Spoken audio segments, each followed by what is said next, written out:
Hello, good afternoon to everyone. Hello, it's nice to see you. Good afternoon. Thank you. We will start in a few minutes. Just Okay, waiting for the participants to join. okay, thank you. Waiting for the participant to join. Hello.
Hello, everyone.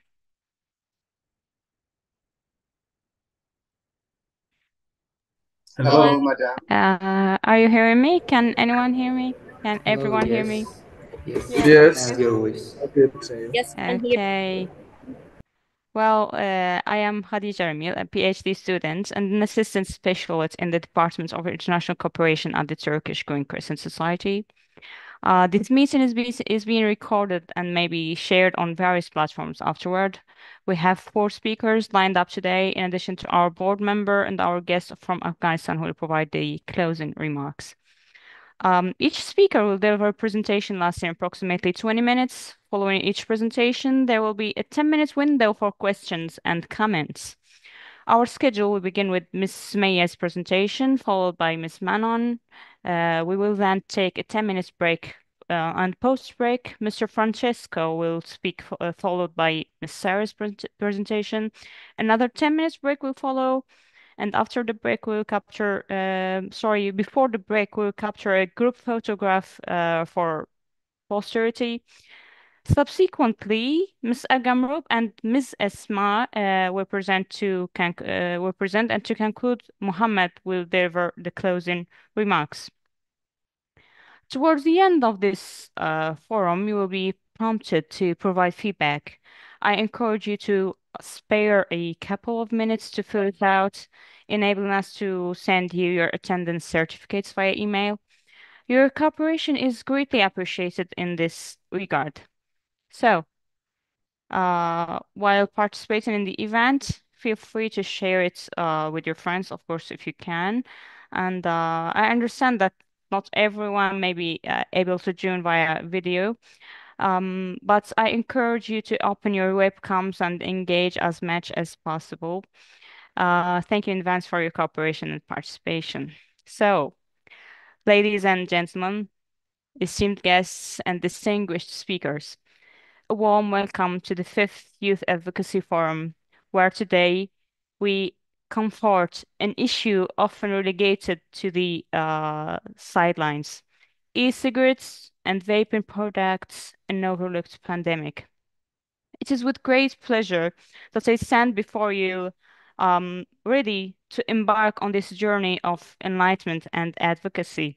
Our program today promises a rich tapestry of insights brought forth by our esteemed speakers, each a beacon of knowledge and experience in their respective fields. From policy experts to environmental champions, every presentation is a stepping stone towards deeper understanding and impactful change. And now I think we will give the floor to dear Ms. Sumaya Ceylan, the Vice President of the Turkish Green Crescent Society, whose opening remarks will pave the way for our discussions. The floor is yours, Ms. Sumaya. Thank you. Dear participants, vibrant advocates of healthier future, thank you for joining us today as we mark the fifth year of Youth Advocacy Forum, a transformative platform for global youth to drive change. It's really refreshing to see all your bright faces today. You all are trying to bring positive impact in today's world. Youth Advocacy Forum, established with the vital support of UNODC, represents our commitment to empowering youth and fostering impactful action. A heartfelt welcome is extended to our esteemed partners from the Lung Foundation Netherlands, Smoke Free Fund Partnership, and all the global experts and youth advocates who enrich this dynamic platform.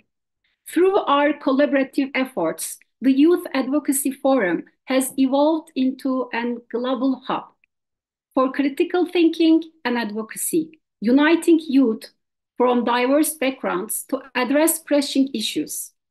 This year, our forum is focused on the theme, electronic cigarettes and vaping products, an overlooked pandemic. Through our collaborative efforts, the Youth Advocacy Forum has evolved into a global hub. This theme underscores the urgent need for effective prevention strategies in the face of rapidly escalating challenge. Before we dive into today's discussions, let us recognize the Turkish Green Crescent pivotal role as a civil society organization with valuable insights and impactful initiatives. The first one being the Green Crescent Counseling Center, for short, YEDAM. YEDAM hotline stands as a lifeline for individuals grappling with addictions, particularly in the face of aggressive tobacco marketing that promotes these products as safer alternatives. YEDAM's comprehensive support reflects our commitment to holistic care, addressing the complex interplay between mental health, addiction, and misleading marketing practices. In an era where these interconnected challenges require comprehensive solutions, Green Crescent sets a powerful example. The second example I will give is the International Symposium on Novel and Emerging Tobacco and Nicotine Products and Tobacco Control. This symposium, which organized by Green Crescent, exemplifies our leadership in scientifically addressing these emerging threats. Held online in May 2023, with the participation of thousands participants and featured 17 researchers from 11 countries. The symposium addressed public health impacts, usage trends, and innovative policy proposals, reinforcing Green Crescent's role in advancing evidence and innovative policy proposals for tobacco control. In cooperation with leading institutions such as World Health Organizations and Johns Hopkins Bloomberg School of Public Health. For those seeking in-depth understanding for the medical and scientific dimensions of electronic cigarettes, the full symposium program is available on Green Crescent's official YouTube channel. As we embrace the enriching experiences this forum will provide, let us remember that you, the youth, are the heartbeat of positive change. The Youth Advocacy Forum isn't just about the challenges we face in today's world. It's about the skills you will cultivate, the skills that will empower you to be effective communicators and advocates and global citizens.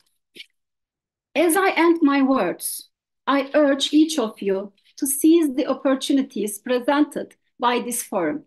As we embark on this collective journey, let's remember that your power to shape a free and healthier future lies within each of you.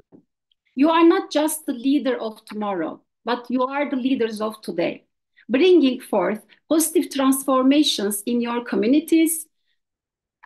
Let the connections you make, the knowledge you acquire, and the skills you hone become the foundation for a brighter, healthier future. The journey ahead is challenging, but it is your passion, dedication, and commitment that will pave the way.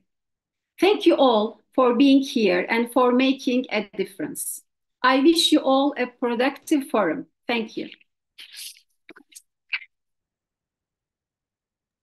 Well, thank you so much, Ms. Sumaya, for this inspiring speech. Additionally, I want to show you on a video about different areas of activities of the Green Crescent, as Ms. Sumaya mentioned. So please, friends, help us with the video. Maybe our green-white armband is the way you always remember us.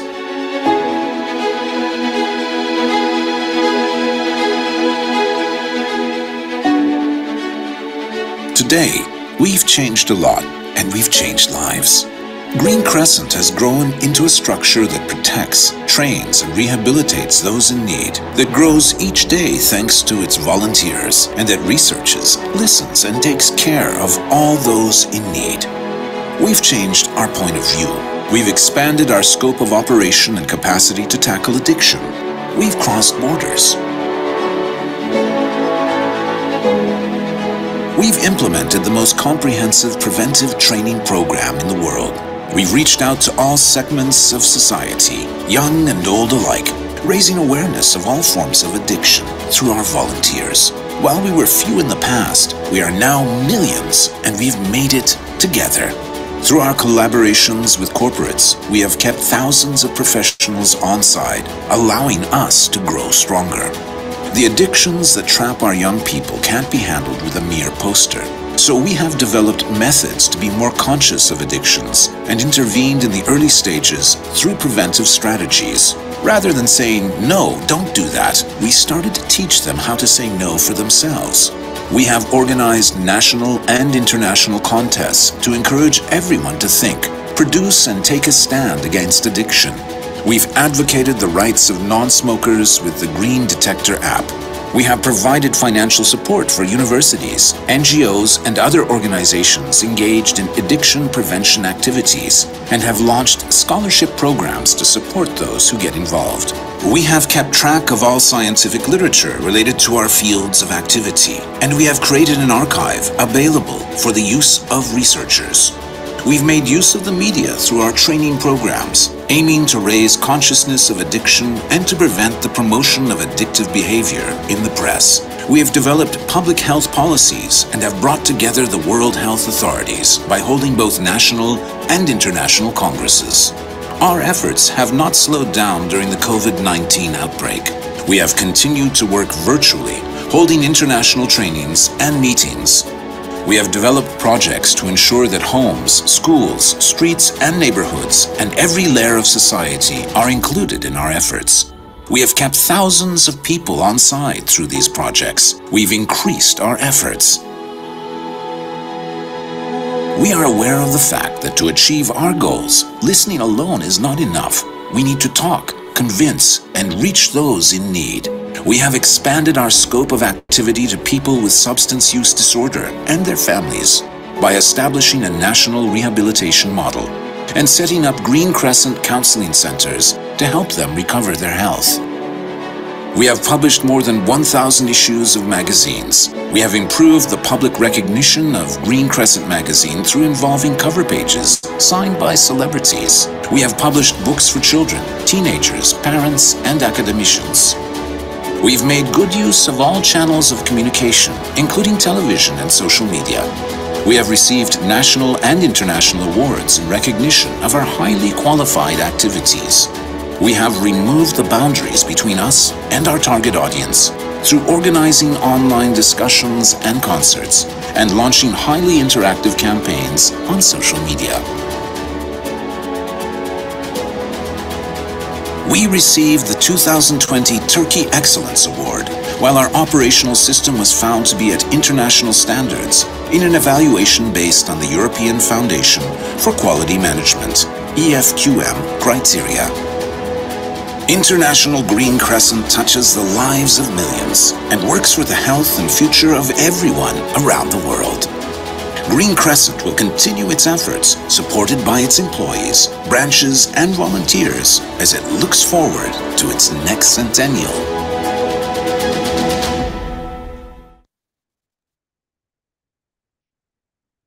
I hope everyone now is having a better idea about the Green Crescent and its activities.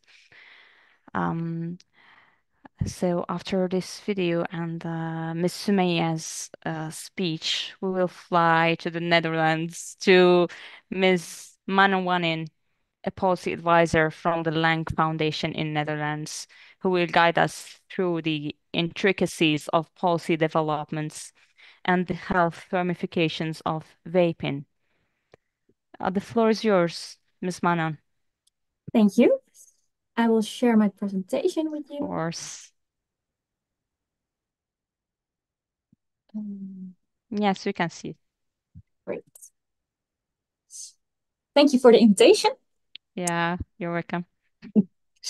I am, as you said, a policy advisor at the Lang Foundation Netherlands. And smoking or smoke-free is a big topic for our organization. We don't work on that alone. We work together with the Heart Foundation and the Cancer Control Organization. And together we form the Health Funds for a Smoke-Free Netherlands. And we are a knowledge-based organization. So we gather as much knowledge as we can find, and we use that in our lobbies. And then we try to convince the government to take measures to prevent vaping. But we also try to motivate organizations to become smoke-free voluntarily. So, for example, sport clubs, who are not by law have to be smoke-free, but they will do that because they want to. And our goal is to have a smoke-free generation in 2035. And with a smoke-free generation, we mean that the smoking population is below 5%, and no children, so no people below 18, and no pregnant women smoke. And it's good to tell that the government also wants a smoke-free generation, but they have set this goal for 2040. So we want it a little sooner, but we're on the same page on that. First I will tell something about the health effects of vaping. To start with, what is a vape? Or e-cigarette, it's also called. It's an electronic device that heats a liquid, and by that it produces a vapor, which the user can inhale. And this liquid can contain nicotine. Not all vapes contain nicotine, but the ones we see that are used most in the Netherlands, they do contain nicotine. And a vape also contains carrier substances, which can be these hard names: propane, glycol, and glycerol, which are known to be carcinogenic substances. So that means they can cause cancer. The liquid also can contain flavoring. That's what gives the flavor to a vape. So the watermelon taste or the peach taste or whatever. There are a lot of flavors. And there are two types of vapes, the disposable ones and the refillable ones. The disposable ones means that when the liquid is used up, you have to throw it away. You can't use it another time. And the refillable ones, you can refill the liquid once it is gone. And the ones we see that young people in the Netherlands use the most is the disposable one. Then about the health effects. The big problem with vapes is that they haven't been long enough on the market that we can know for sure the long-term effects. Like we do with smoking, it also took some years before we knew the long-term effects. But we do know, because there's nicotine in vapes and also those other carrier substances, and we do know the long-term effects of those. So we can say something about the long-term effects. And also we already know the short-term effects. These are, for example, on the respiratory tract. So people who vaped reported coughing, shortness of breath, and other problems with their lungs. And they also reported cardiovascular effects, which is mostly caused by the nicotine, like a high blood pressure or damage to the vessels. And for the long-term effects, there has been some research that showed that people who vaped had the same DNA damage as people who smoked. And DNA damage can eventually lead to cancer. So there's substantial evidence that vaping probably can cause cancer. And there's the long-term effects of nicotine, and nicotine can disrupt brain development, which is especially a problem for...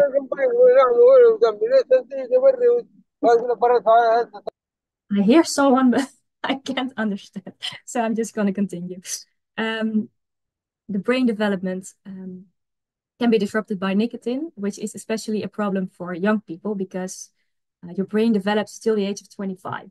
So if you vape or smoke before the age of 25, your brain development will be disrupted, which causes damage that is irreversible. So it cannot be undone. And that can, on a later age, cause problems with concentration, anxiety, depression, all kinds of physical problems. Physiological, I should say. And another problem is that vaping is a stepping stone to smoking, tobacco, cigarettes. Research shows that young people who vape are three times more likely to also start smoking. And these are some numbers from a Dutch research, which showed that young people between the age of 12 and 25, 70% of those who vape monthly also smoked monthly. So that's a really high number. And even in a younger age group, so 12 to 16 years, 50% of the, so it doesn't mean that 50% of those students vaped, but of those students who vaped, 50% also smoked. And well, if you smoke, you get all the health effects from tobacco. They are well known. We all know smoking is not good for you. And an extra problem is that these people do both. They vape and they smoke. And this dual use is even worse than doing just one of them. So actually these people are worse than just smoking alone.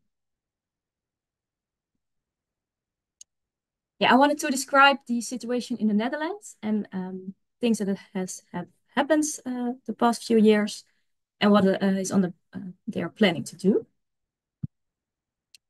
At first, to give a picture, I want to talk about the prevalence in the Netherlands. So this is a survey between students between the age of 12 and 16, which showed that almost a quarter of those students had ever vaped. So that's a really high number. And 40% of them vaped last month and 4% vaped daily. And we can see in this graph the Can I use my mouse? Yeah. We can see the different age groups. So even for 12 years old, already 10% had ever vaped. I think that's really much. And when we look at the 15 or 16 years old, we see that 20% has vaped last month. It's a really high number. So it's really a problem in the Netherlands. And how is it perceived? Well, fortunately, everyone thinks this is a huge problem. There's really an epidemic among the youth, and we should do something about it. So there's much willingness to attack the problem, which doesn't mean that the government wants to take all measures that we think are needed, because right now the parties that form the government also they have the opinion that people should be able to decide for themselves whether they want to smoke or whether they want to vape. But everyone agrees that children should be protected. So there's agreement on that. And we as health funds think that we see vaping as a form of smoking. So we think that the rules that apply for smoking should also apply for vaping. So they should be equalized. And on some levels, they are already equalized. They both fall under the Tobacco Products Directive, which means that for vaping, there's also an age limit. You can't sell vapes to people under 18 years. The packaging has warning labels, so the health warning labels say it's cause cancer, it's bad for you. You are not allowed to vape in smoke-free environments. So at the places you can smoke, you also can vape, which means you can't vape in horeca, in school environments, and in all the voluntarily smoke-free places. And there are requirements for liquid and volume. And then we have since this year a flavor ban. I think we are the second country in Europe that has one. Finland already has one. And the aim was because flavors are very appealing to youth. The idea is if we ban the flavors, they will be less appealing and youth will less use them. So right now, only tobacco flavors are allowed. There's a list of 23 flavorings, which are all tobacco flavors, which can be used. And all the other ones are illegal now. And this flavor ban became into effect on January 1st, 2023. But it's only been enforced since last January. So there was a period of time of a year where retailers could still sell their stock.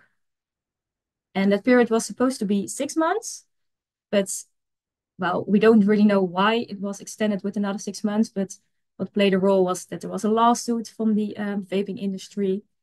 They made a miscalculation with the list, and then the vape industry objected against that. So it was delayed and delayed, but eventually, since this January, we have a flavor ban into effect, which is enforced. Then the points of sale. In the Netherlands, there are not a lot of places you can still buy tobacco. There's a sales ban, for example, in the catering industry. You can buy it online. Well, you should not be able to buy it online sometimes. It still works, but it should not be. And since past July, there's also a restriction to buy tobacco products or vapes in supermarkets. So right now, the only places you can buy tobacco products or vapes is in gas stations, convenience stores, and tobacco specialty stores. And there's already a plan to phase that out.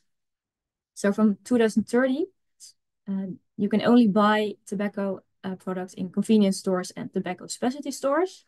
And from 2032, you can only buy tobacco products in tobacco specialty stores. But for vapes, they made an exception because from 2026, you can only buy vapes in tobacco specialty stores, which means that in 2026, if you want a vape, you have to go to a tobacco specialty store. But if you want just a tobacco cigarette, you can still go to a gas station. So at this point, for the vapes, the rules are stricter than for tobacco products. I think that really shows that people, the government wants to do something about this.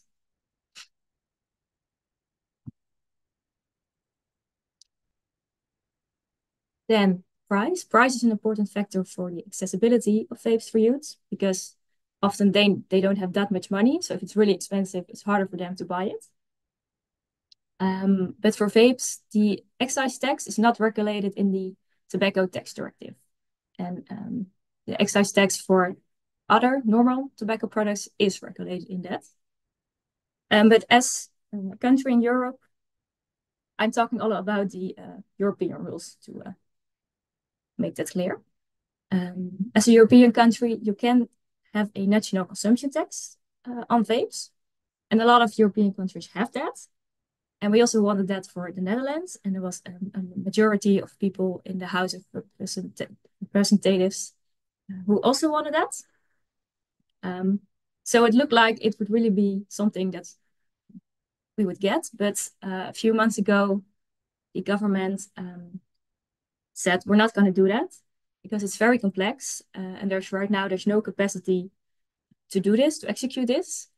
And they would not be able to make this into effect before 2027. And they said instead, we want to wait for the update of the Tobacco Tax Directive, because then vapes can be regulated under that directive. And that would be, they said, they hope that would be in 2028. So they said, we're not going to do all this very complex and hard work for something that can be done in 2027. And then in 2028, it will be regulated on the Tobacco Tax Directive. And all the work we did was for nothing. So that were their arguments to not do this, which we think is very disappointing. But we have to do it with it for now. Then we have the neutral packaging, which also has the aim to reduce attractiveness to youth. I think you all know the cigarette package with the unattractive color, the same standard font, the health warning was really visible. And there's a law proposal for vapes to also give vapes such neutral packaging. So right now the packaging of vapes can be, well, also kind of colors and whatever. It's really a marketing product right now. But if everything goes to plan, from next January, also the packaging of vapes will have to look like the cigarette package. And again, with this, there probably will be some time where retailers can still sell their stock. So the enforcement will be some later than this January. Now, what is the current situation with all the measures that has been taken and the flavor ban? You would hope that you see that the prevalence of vaping goes down. But right now, we still see that many young people vape, and they also vape with flavors, which means that the illegal market has grown. But it hasn't been, since this January. So it's too soon to say that it doesn't work, the flavor ban. But we don't see the effect we had hoped for. So really need a better enforcement to really tackle down this illegal markets. Well, what are some potential measures that can still help in this vape epidemic? We still would like the national tax, but right now that's not a short-term option. A standardized design for a vape. The RIVM, which is an organization that does a lot of research in the Netherlands, recommended that e-cigarettes should have a standardized design to reduce the appeal, which means that they should not have colors, they should not have different forms, they should all look the same. And what that uniform design should look like, they don't know yet. They have to do another research, but they do think that that would work to reduce the appealness. Another potential measure is a ban on disposable vapes. There are some European countries who are working on this. But in the Netherlands, this is kind of a difficult situation because we already have a flavor ban. And because of this flavor ban, 90% of the disposable vapes are already illegal because most disposable vapes had a flavor. So the question is what this would add on the accessibility of disposable vapes. But on the other hand, this gives a strong signal to change the standard of vaping as not a normal product. So we are still a little bit in debate what we think about this measure as health fans. Yeah, and what would be the best, what we would really want is a total ban on all vapes. But right now that's not possible because of European law. And that was my presentation. Are there questions? I will start. Yeah, dear Manon, thank you so much. It was really interesting presentation. We have a comment actually. Syed Mohsin actually says we are doing same in Lahore, Pakistan. On our request, government banned on sale of pan, supari, velo, vape, etc. in educational institutions. Okay. Actually, I was going to ask something before I ask uh, uh, the other people. Um, so, Manan, you have requirements, and how can you convince, or let us say, persuade your government to listen to you and take action in what you feel is beneficial for the youth in Netherlands? I mean, are there any specific ways, I guess the audience, especially the students who are the youngers who are not active yet in advocacy, want to know about these things? Are there any ways how do you convince the governments to do something for you? Well, I think it's important to really have right evidence. So we really work knowledge based, so we can show them this really is true. We have scientific evidence that this works. Okay. It's very important for us, and I think it's also important to have a good relation with that person, a political person, which you have to build up. So they will. I mean, it's kind of like a trust situation, and they have to trust that you really give the right information, which is really the right information. Okay, but how do you build this trust by giving right information, by being righteous? But how do you build these connections with the governments? I think it's really, yeah, it's a lot of true. When somebody from our organization knows someone, we use that contact. It's like warm contacts through them to meet new people and to try to get in contact with them and talk with them Yeah, and do some favors. I know. I see. I see. I was just asking for the audience because now does anyone have any question for our first speaker? Anyone? Any comments? May I speak? Of Uh, course. I m- can't see you. Where are you? my name is Mahyar. I mean, can you see me? Meher, yes, I can see you. Yeah, Yeah. yeah, of course. Thanks.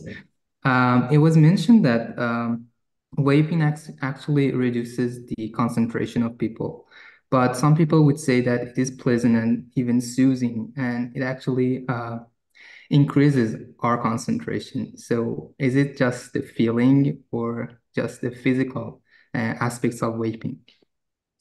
No, that's the nicotine addiction. Once you're addicted to nicotine, you need it to have a good concentration. So that's your brain asking for nicotine, and once you get it, you have a good concentration.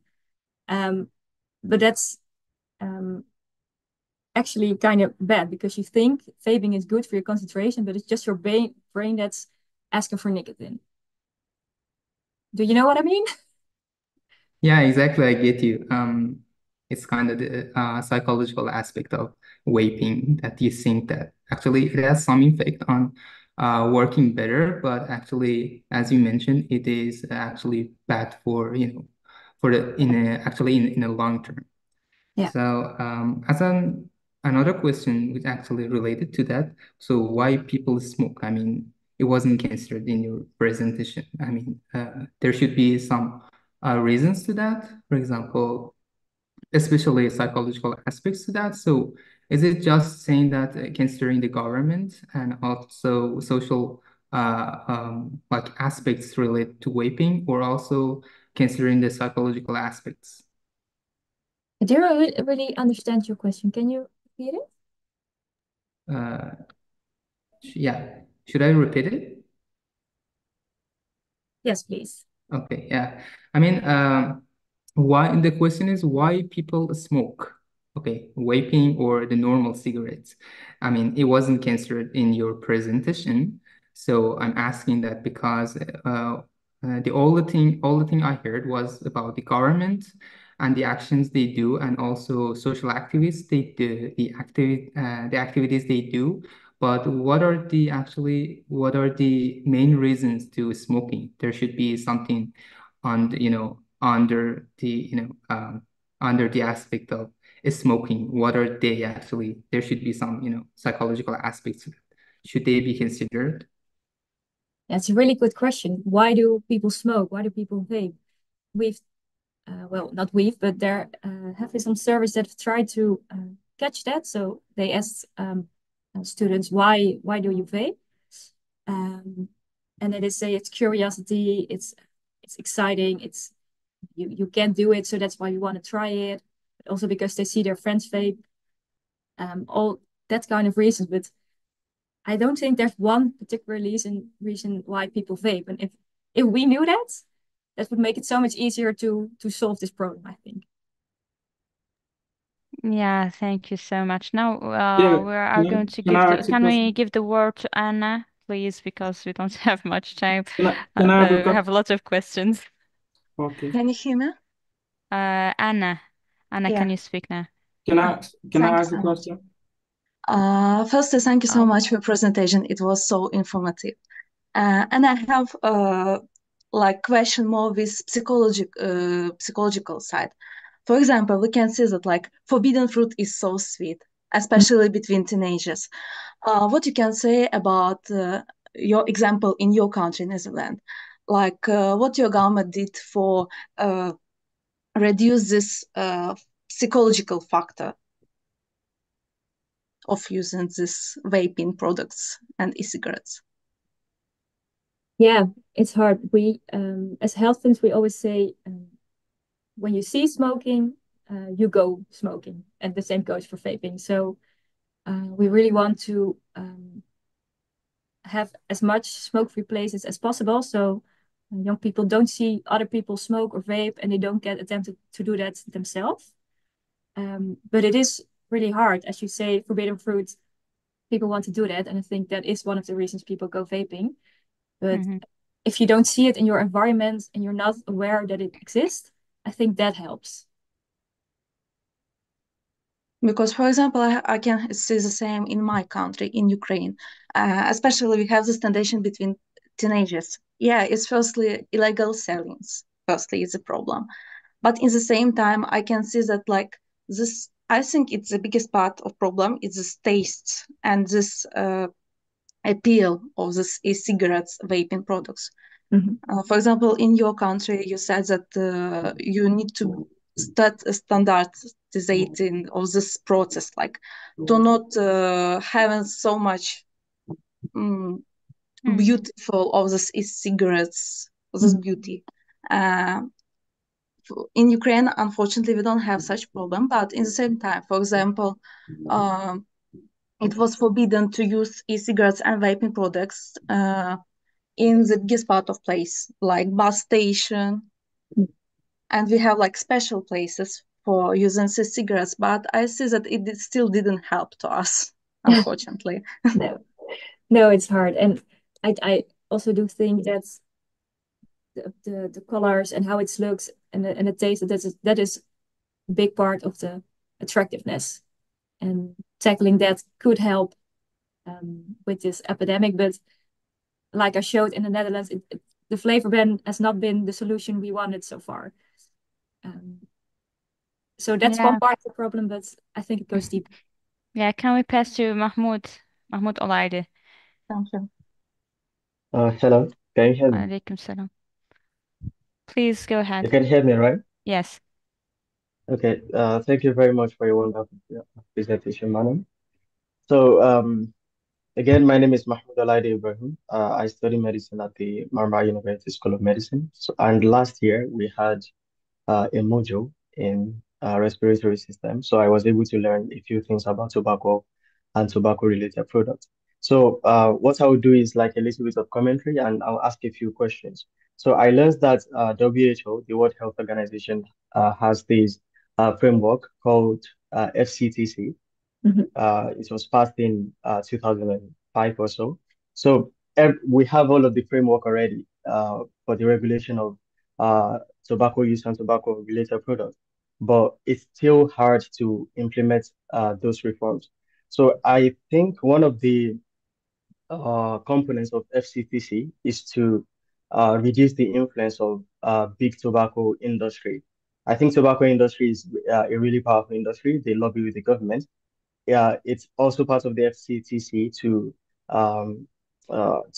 reduce their donation to the government, how they lobby with the government, like donation to political campaigns. So you also made a comment about the government has this stance of people should have the choice to smoke or not.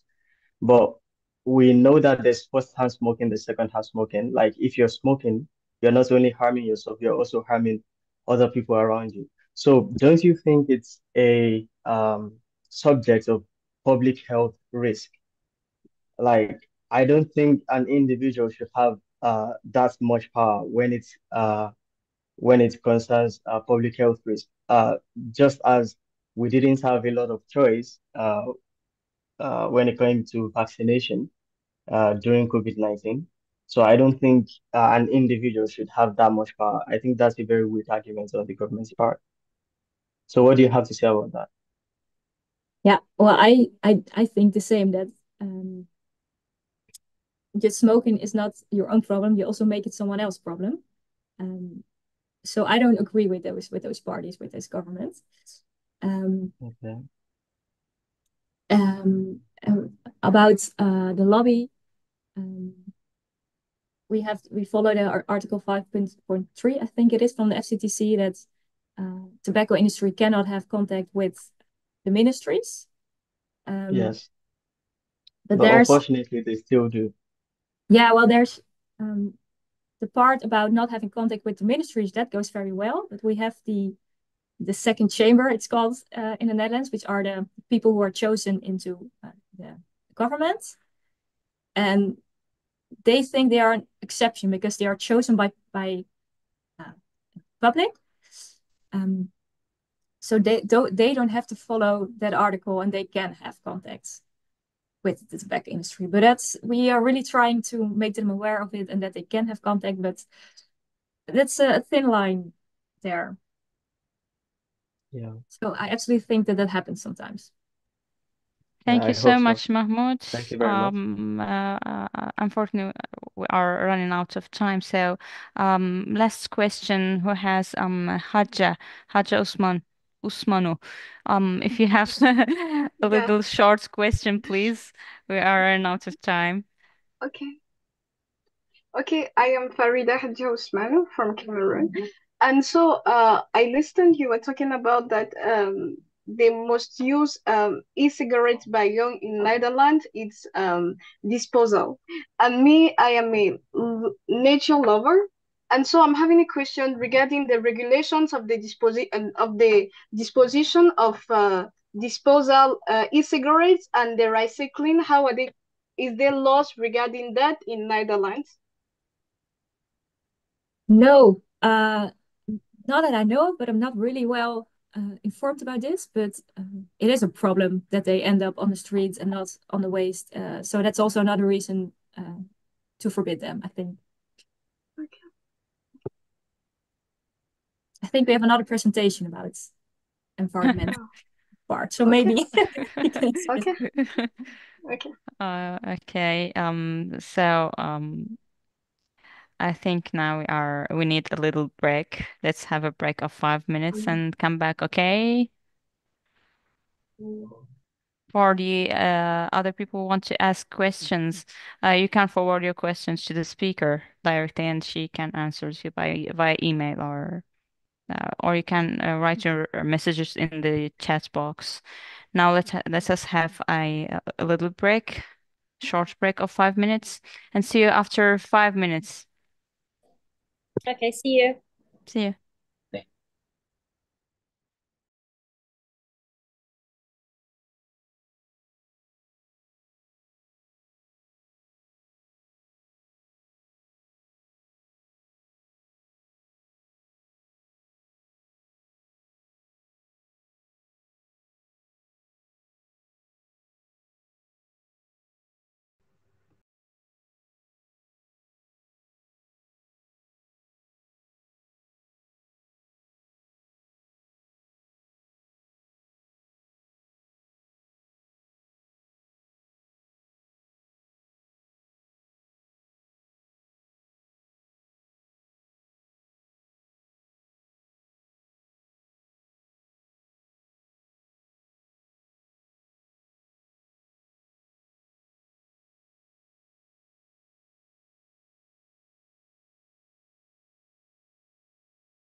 Hello again.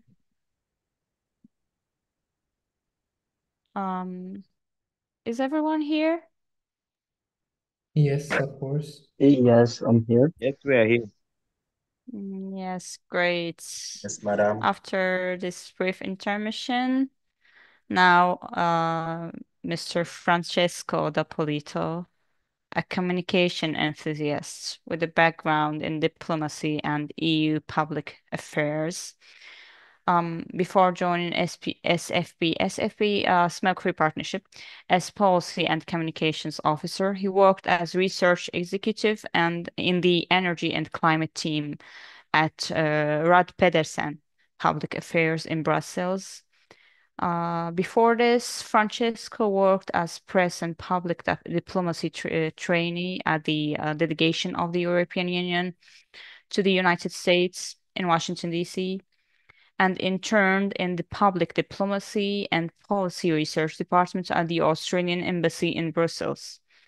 He holds a BA in social sciences from the University of Milan, a pre-master's in Europe studies from Maastricht University, and MSc in public policy from the United Nations University Merit. He speaks Italian, English, a little bit of Spanish and Swedish at beginner's level. Francesco will illuminate us on the environmental threats posed by e-cigarettes, particularly in the realm of plastic waste. So the floor is yours, Mr. Francesco. Thank you. Hello, everyone. It's a pleasure to be here. And thank you for giving me the opportunity to present. I will try to share my screen. This should be it. Can you see my screen? Yeah. Great. So today I'm going to talk about the plastic waste and other environmental threats posed by e-cigarettes. I'm Italian, so I might use hand gestures, so please bear with me. So first, as you already said, I work for the Smoke-Free Partnership, which is a coalition of 57 partners across Europe. All of our partners work in cancer prevention and tobacco control. And us in Brussels at the Secretariat, me and 6 other colleagues represent the voice of these partners at the EU level. So we talk directly with EU institutions. We have partners all over Europe, also Israel and Turkey, and our Turkish partner is the Turkish National Coalition on Tobacco or Health. Maybe some of you might know it. And now let's have a quick overview of our partners, and let's start with our presentation. So first, as Manon already greatly said before, I will discuss slightly of what e-cigarettes are, and then I will talk about the environmental impact of these products. Then I want to give you a quick overview of regulations in the EU and in some European countries on disposable vapes and e-cigarettes. And finally, I will give you the floor for some questions and I will draw my conclusions. So what are e-cigarettes? I will use the definition from the WHO. So e-cigarettes are a type of electronic nicotine delivery system that heats a solution to deliver an aerosol that is subsequently inhaled by the user. Lots of hard words, difficult words, just to say that most e-cigarettes have nicotine. Some of them don't, but most of them do. But what they do not have is tobacco. That is an important point to make. And disposable vapes are also called vaping products or vapes. So many different names for basically the same thing. And for the purpose of this presentation, I will use the term vapes and disposable electronic cigarettes interchangeably. And as I said, disposable e-cigarettes, it means that they are non-rechargeable and non-refillable. So it means that after every use, they're just thrown away and they cannot be used again. So what's in an e-cigarette? So e-cigarette, as many of you might know, contain plastic. They're made of plastic. There is a huge plastic in it, which is also the main source of pollution coming from e-cigarettes. And I will delve deeper into this in a few slides. They do also contain lithium, which is a mineral, a rare mineral, which is extremely polluting and its extraction is extremely water intensive. And also I will talk about this lithium related pollution in a bit. But they do also contain other parts. So there are chips, all sorts of chips that are used for all sorts of purposes. For example, most e-cigarettes have a temperature chips that are used to control the temperature within the stick, within the e-cigarette. And they're made of metals and plastic, which increases the environmental impact of these products. They also have metal coils, which are just metal parts that are heated up and serve to transform e-liquids into vapor. And similarly, atomizers, they just break e-liquids into thousands and thousands of tiny droplets that are then transformed into vapes and are inhaled by the user. Atomizers are particularly problematic because they are made of non-recyclable plastic, which is then just thrown away after one single use. So all of these products, they are also harmful for human health. But since these products are not, in most cases, e-cigarettes are not disposed of properly, they also affect the health of non-smokers, which is unfair to say the least. Now I want to give you a quick overview of the size of the issue. Of course, well, surprisingly or not surprisingly, there is a lack of data on the global size of e-cigarettes use. So we do not have data on how many vapes are sold or used globally. But in some countries, there have been some research, in particular in the United Kingdom, there has been a research showing that almost 360 million vapes were sold in 1 year just in the UK, which is a crazy number if you ask me. And this means that 8 vapes are thrown away each second, only in the UK. This means that by the end of my presentation, around 15,000 vapes will be thrown away. And what's more is that 75% of users of e-cigarettes and vapes, they do not recycle their used device, meaning they are just thrown away and they end up in general waste or in landfills and waterways. And just to give you a sense of the market share, like how valuable these products are and how popular they are becoming every year. So from 2015, the size of the market went from 7.8 billion US dollars to 22.4 billion in 2022, which is a 116% increase in just between 2018 and 2022, which is incredible. And now let's talk about the environmental impact, which is the main topic of my presentation. So there are different issues with when we talk about the environmental impact of e-cigarettes. The first and probably most known is plastic. So the plastic contained in e-cigarettes is single-use and non-recyclable. And it is also it does not decompose. So it means that it is broken down into microplastics, which, as we know, are harmful for human health, but also for animal and ecosystems. And the Conference of the Parties of the Framework Convention on Tobacco Control, which is the main body that regulates tobacco control globally, as defined in one of its recent decisions, the plastic contained in e-cigarettes is as problematic and avoidable.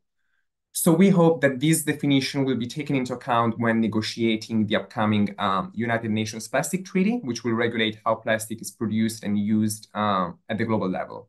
The next round of negotiations will resume later this year in South Korea, if I'm not wrong. So hopefully they will include a ban on e-cigarettes at the global level.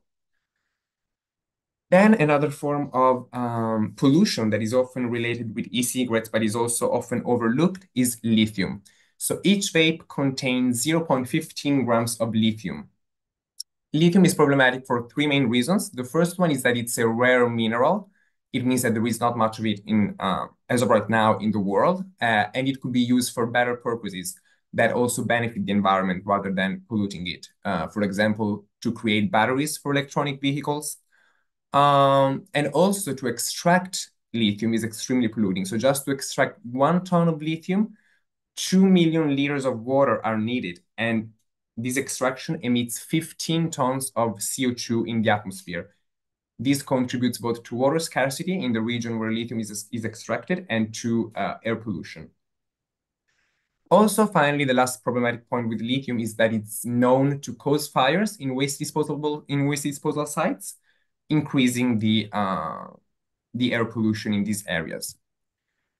Now moving to chemicals that are contained in e-cigarettes. I will look at my notes because these words are quite technical and hard to pronounce. So we have, for example, acetaldehyde and formaldehyde, which are known to cause cancers. We have propylene glycol, which is used to make paint solvents. We have acrylane, which is a herbicide used to kill weeds, and benzene, which is containing dust. So it's a lot of toxic chemicals that smokers of e-cigarettes use and inhale every time they use an e-cigarette. And this, as I already said before, is also problematic for people who do not smoke because they might encounter these toxic chemicals if e-cigarettes are just thrown away in the environment and not recycled properly. Finally, plastic from e-cigarettes has also been found in our oceans and in our aquatic ecosystems. And as I said, animals in the sea, in the ocean might eat these products and destroy ecosystem. And also there is a research that shows that disposable e-cigarettes might become the main source of litter of waste in the oceans in the upcoming years, showing how problematic and how concerning this is. And finally, this also have a cost for governments around the world. For example, in the UK, which is one of the few countries that have research on these topics, it's been calculated that almost 260 million US dollars are needed every year to clean up and reduce pollution of e-cigarettes each year only in the UK. These are money that could be used for projects to protect the environment or could go into the national healthcare system, but they should not be spent on these products that should not be used in the first place. And now a quick overview of some of the regulations in Europe. In Europe, there are some countries that are trying to ban disposable vapes at the national level at least. And one of these is Belgium. So Belgium has had one of the best health ministers recently when it comes to cancer prevention and tobacco control. And this is Minister Van der Broeke. And what he did is in 2022, he released the Interfederal Strategy for Tobacco-Free Generation. And one of the main points of this strategy is to reduce the prevalence of smoking in the youth, in those aged between 15 and 24 years old. And he wants to bring it down to 6% or less by 2028. And one of the main points to achieve this goal is to ban disposable vapes. Of course, Belgium is a member of the European Union, and every law of member states need to comply with the European Union law. So it had to ask for approval at the European Commission to ban these products. And luckily, it received approval earlier this year, in March. So now they can implement this ban, which will come into force next year on the 1st of January, and will only affect disposable e-cigarettes that contain nicotine, which is already a big first step. France is another country that wants to do so, and again, they had to ask the approval of the European Commission, which is expected to arrive by the end of the month, so in the next few days. And we believe that they will also get a green light for the Commission because we wouldn't see why they wouldn't after they green lighted the Belgian proposal. And again, they want to ban e-cigarettes, disposable e-cigarettes containing nicotine by September this year. So they want to move forward quickly. Now, France has recently had elections and they're having some issues with forming a new government. So this might be delayed a bit, but we're confident that soon France will also ban disposable e-cigarettes.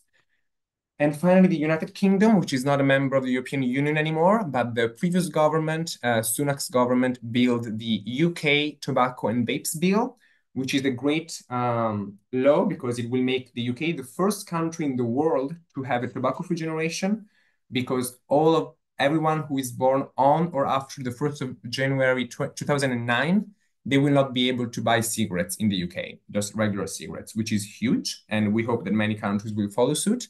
But this bill also contains a ban of disposable e-cigarettes. Now, the new government that recently was formed in the UK said that they want to move forward with this plan, with this bill, which is great news. And right now, the bill is at the third reading stage in the House of Commons. And if everything goes as planned, the UK will have a ban on disposable e-cigarettes starting on 1st of April next year. Now, when we look at the EU level, unfortunately, there is the only way that e-cigarettes are regulated at the EU level is through the Waste Electric and Electronic Equipment Directive, WEEE directive, which states that producers and manufacturers of e-cigarettes are responsible to finance projects to recycle disposable vapes correctly.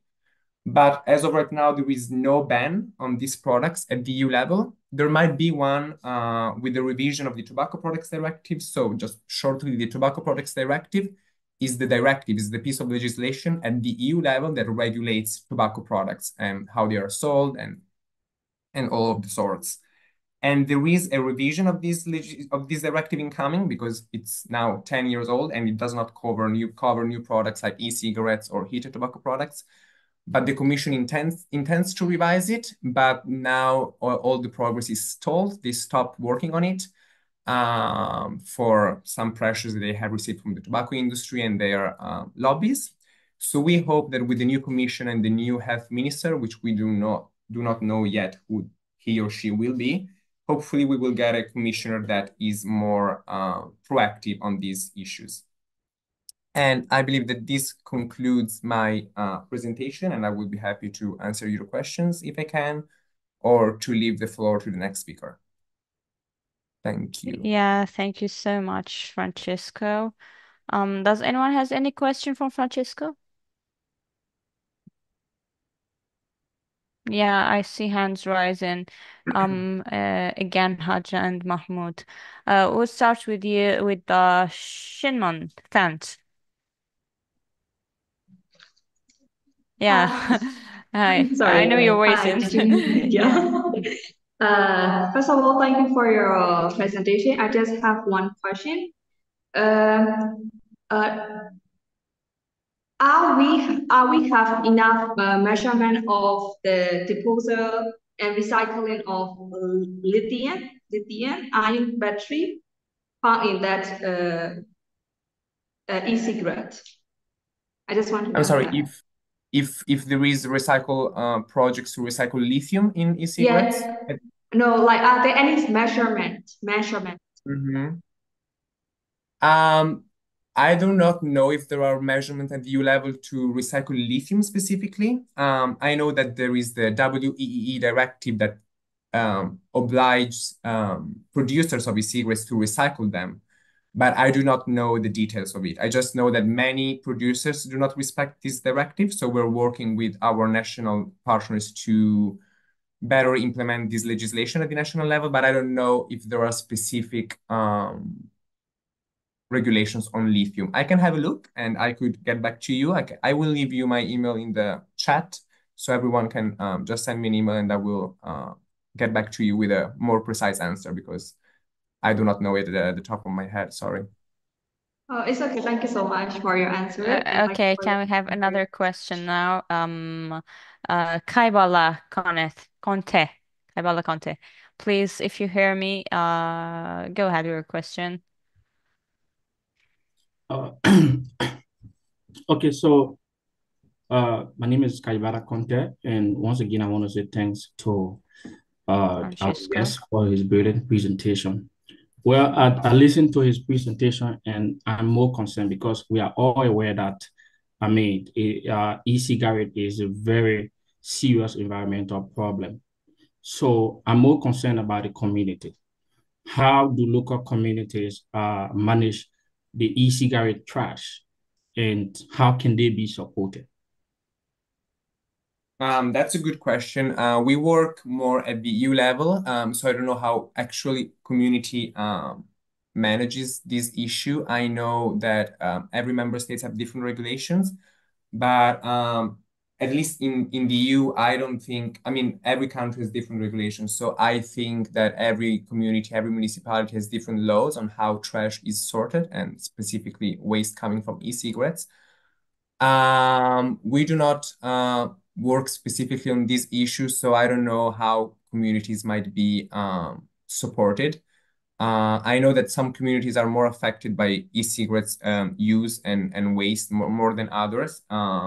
But that's something that we leave at the national level, and we do not work at national level. So we specifically do not work on this. Okay, let's take another question. So Bernardo Galarza, go ahead, please. Hi everyone, how are you? I hope everyone is going well.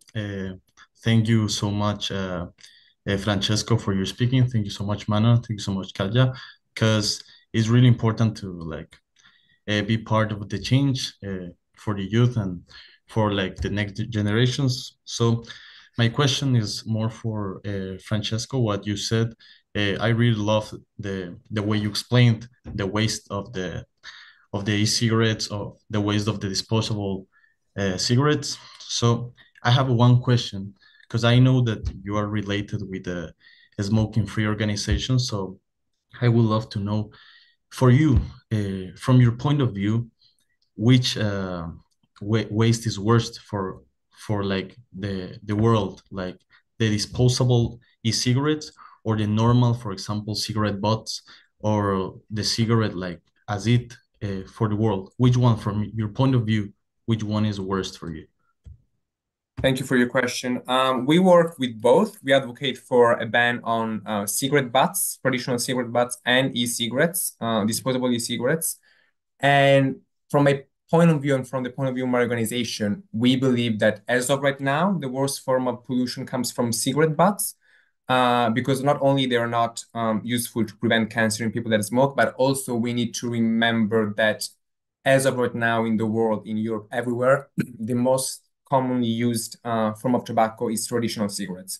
So it's important to talk about new products like e-cigarettes, but we need to remember that the most commonly used form of tobacco is cigarettes. So there are many more cigarette butts which has microplastic and toxic products in it floating around the world than e-cigarettes. But it's important to keep an attention on both. But if you ask me, I would say traditional cigarette butts filters.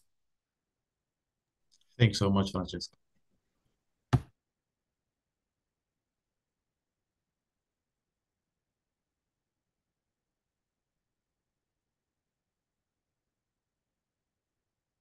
Hatice, we cannot hear you.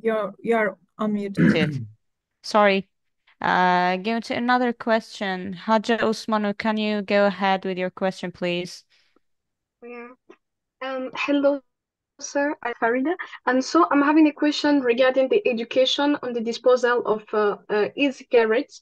Are there solutions regarding the education of youths, because they're apparently they're the major user of e-cigarettes? Are there solutions regarding the education? When you use it, you don't have to throw it everywhere, like people who are using common cigarettes. Yeah, I'm not an expert on these. I know that some countries require that on packages of e-cigarettes, there is a sign saying where you should throw it away.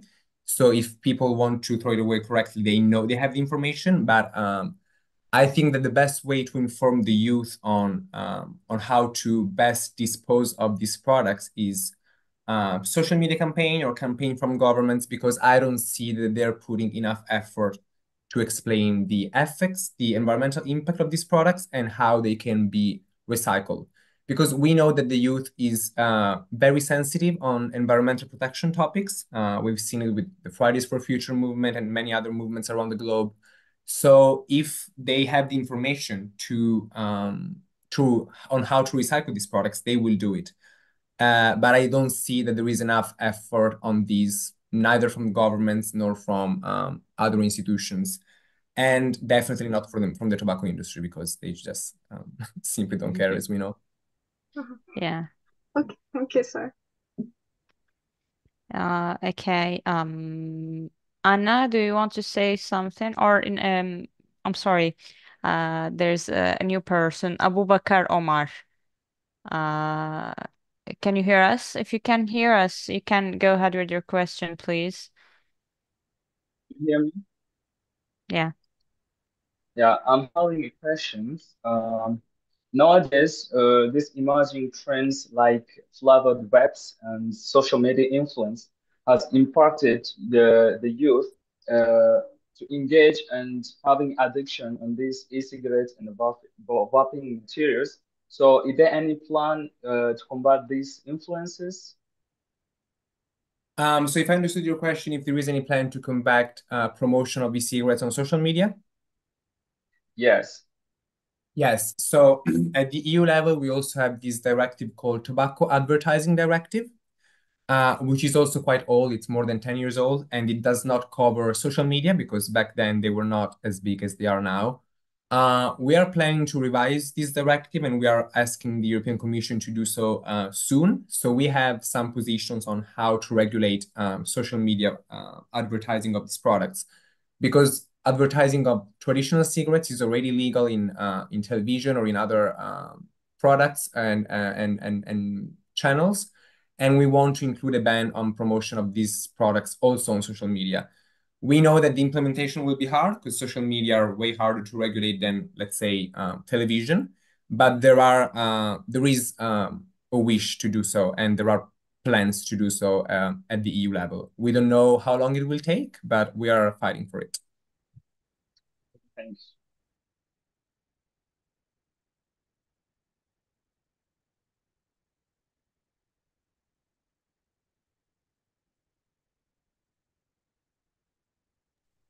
Let's go ahead with Mahmoud Olaide.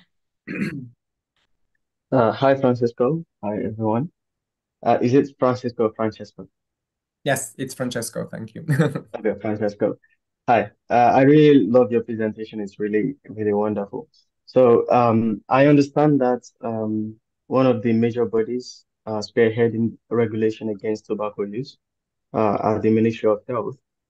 For example, the other time you stated that England has a regulation against, sorry, the UK has a regulation against the use of vape and vape-related products. But I think there's also like the other side of the aisle, like there's a contradiction even between the Ministry of Health. For example, I'm going to have a direct quotation from Pandora's Lab by, give me a minute, by Paul A. Offit. So he said, in August 2015, England's Department of Health recommended e-cigarettes as an effective way to stop smoking. 9 months later, in 2016, the Royal College of Physicians, an organization of British doctors founded in 1518, supported the Department of Health decision. British physicians have been influenced by a study in the United Kingdom showing that smokers who use e-cigarettes were more likely to quit than those who use nicotine patches. So, from the introduction Khadija made of you, I understand that you are a diplomat. So, how do you deal with this internal conflict between within like one of the most important bodies, if not the only body, spearheading regulation against tobacco use? So we know that the UK has this position. Their official position is also our British partners. They say that e-cigarettes are a good tool for smoking cessation, and we tend to agree with them. We know we can agree that e-cigarettes are good for people who already smoke traditional cigarettes. But what we see is that the tobacco industry is promoting these products to the youth, to young people who do not smoke. So that's what we are fighting against. And when you talk about contradiction between different ministries, we know this happens in many countries. We're seeing this because when we talk with national partners or with national decision makers, we know that the ministries of health tend to be more in favor of tobacco control, while we have other ministries like, for example, the Ministry of Finance, that they tend to disagree on this. So there is a lot of internal contradiction on this.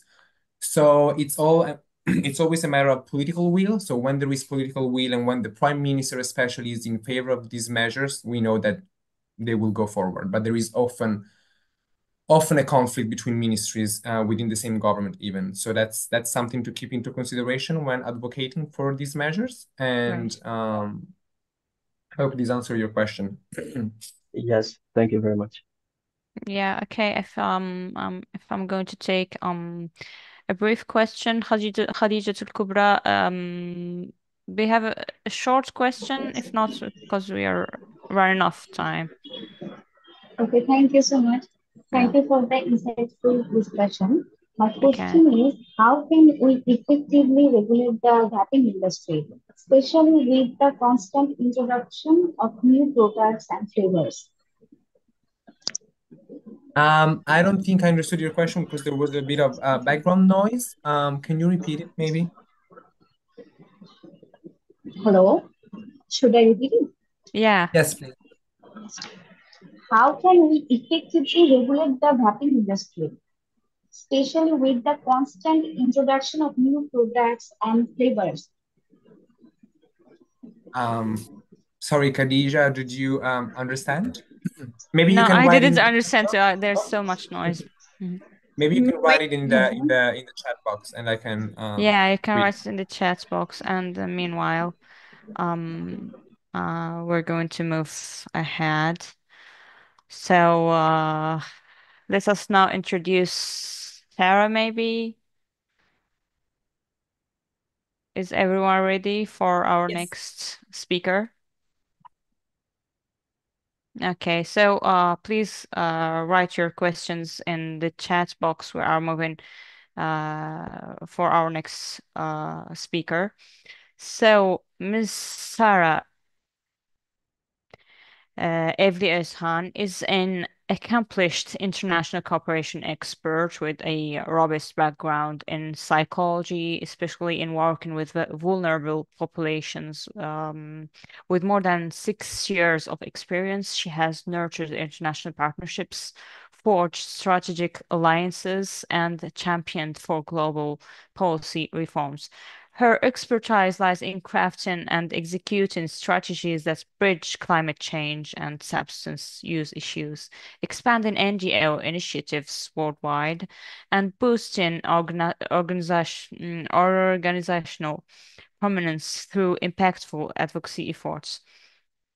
So, Sarah, as an international cooperation expert from the Turkish Green Crescent Society, will delve into the sales and marketing strategies targeting our youth within the electronic cigarettes industry.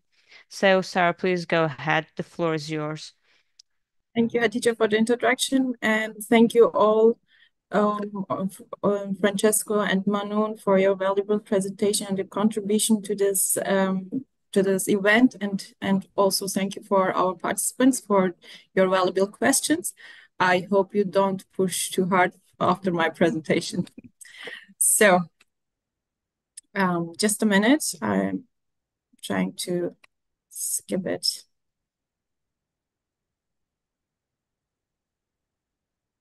Yeah, we're seeing. Yes, I don't see my notes. Just a minute, okay? Okay.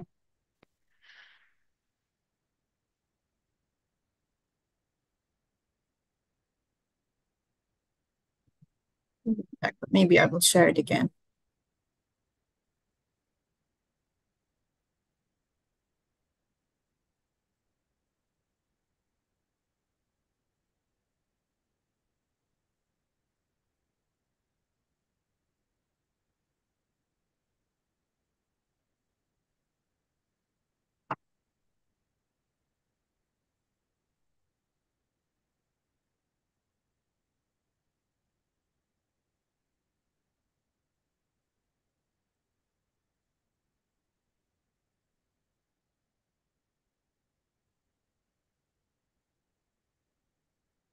Hope it will be work right now.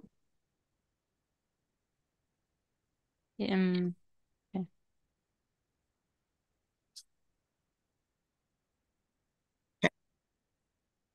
that's perfect.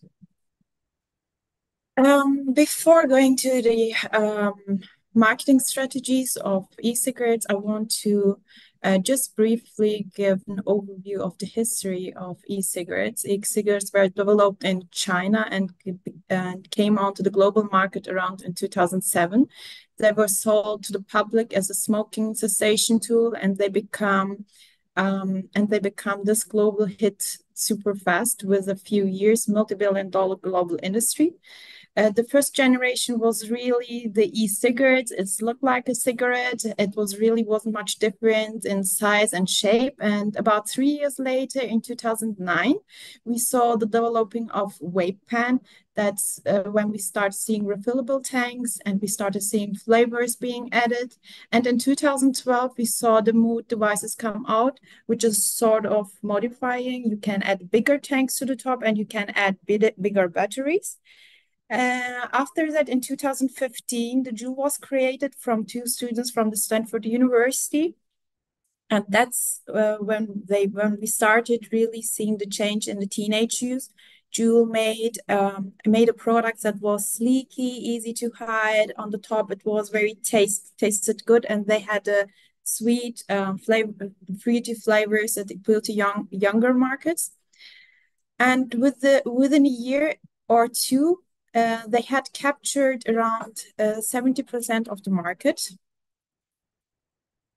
The marketing of this product has evolved significantly. In the late 19th century, the first tobacco advertisement appeared in newspapers using bright imaging and memorable messaging to appeal to the youth. Over the years, new tactics emerged, such as the use of celebrities, cartoon brandings, and sponsorships of the event that especially targeted young people. And in the 1920s, tobacco companies began associating smoking with women's liberation, which was one of the hot topics. In the 1980s, the inflammers with a focus on youth. There was a Joe Camel cartoon was launched directly appealing to children. And after the 2020s, social media was one of the advertising platforms was on a huge population. So more recently, e-cigarette companies has adopted similar tactics with a focus on use through colorful branding, so fruitful flavors, and heavy use of social media influencers. To better understand the marketing strategies that led millions of kids became addicted to nicotine, let us have a closer look how Juul achieved this. Initially, Juul advertised their products as a less harmful alternative for smoking, suggesting that they are enjoyable. But however, when in the USA, the FDA prohibited them from claiming that their product was safer than the cigarettes, Juul originally marketing strategy was targeting current smokers, so mostly from them was on the older demographic, was effectively shut down on that. This forced Juul to pause their approach. They scrapped their initial plans and began targeting a younger audience, especially millennials, and even younger groups. This shift in the strategy not only foreshadowed the widespread use of e-cigarettes among young people today, but also serves as a crucial example on how marketing can dramatically influence public health. What Juul did over the next few years ended up causing one of the biggest health crises among kids in the recent history. They market their products like a cool, high-tech gadget, and it quickly became something young people wanted to have. It all started back in 2015. Juul launched their products with hundreds of big parties where they hundreds of thousands of free examples give away. These events were packed with young, attractive people, making it clear who they were trying to appeal, actually. Their first big advertising campaign called Vaporized showed so happy, trendy young adults posing with Juul devices surrounded by bright, fun colors. And the ads actually looked a little like the old cigarette ads, using the same kind of colors and styling. These vaporized ads were everywhere, including all billboards, especially in the USA, in the Times Squares. And it was just similar to the 1950s, where Camel cigarette ads become very popular. But the worst part is that they barely mentioned that Juul had nicotine and was meant to smokers. The only reference to nicotine was in very tiny, hard to read print at the bottom of their ads. This campaign, along with others that followed, played a huge role in the youth vaping epidemic what we are dealing with today. So Juul had a social media account, of course, with millions of followers in 1922. The FDA banned Juul to advertise. Their market share decreased from 75% to 25%, but the USA has reserved its ban on the products sold by Juul this year in June. So it's probably to see a change in the market in the upcoming years. And it is also possible to see some videos on YouTube. For example, Juul CEO has a YouTube content apologizing for the advertisements, but we can call this video a bit ironic. So they don't have a firm on how young people are really affected, but even those videos shows that their actual goals are.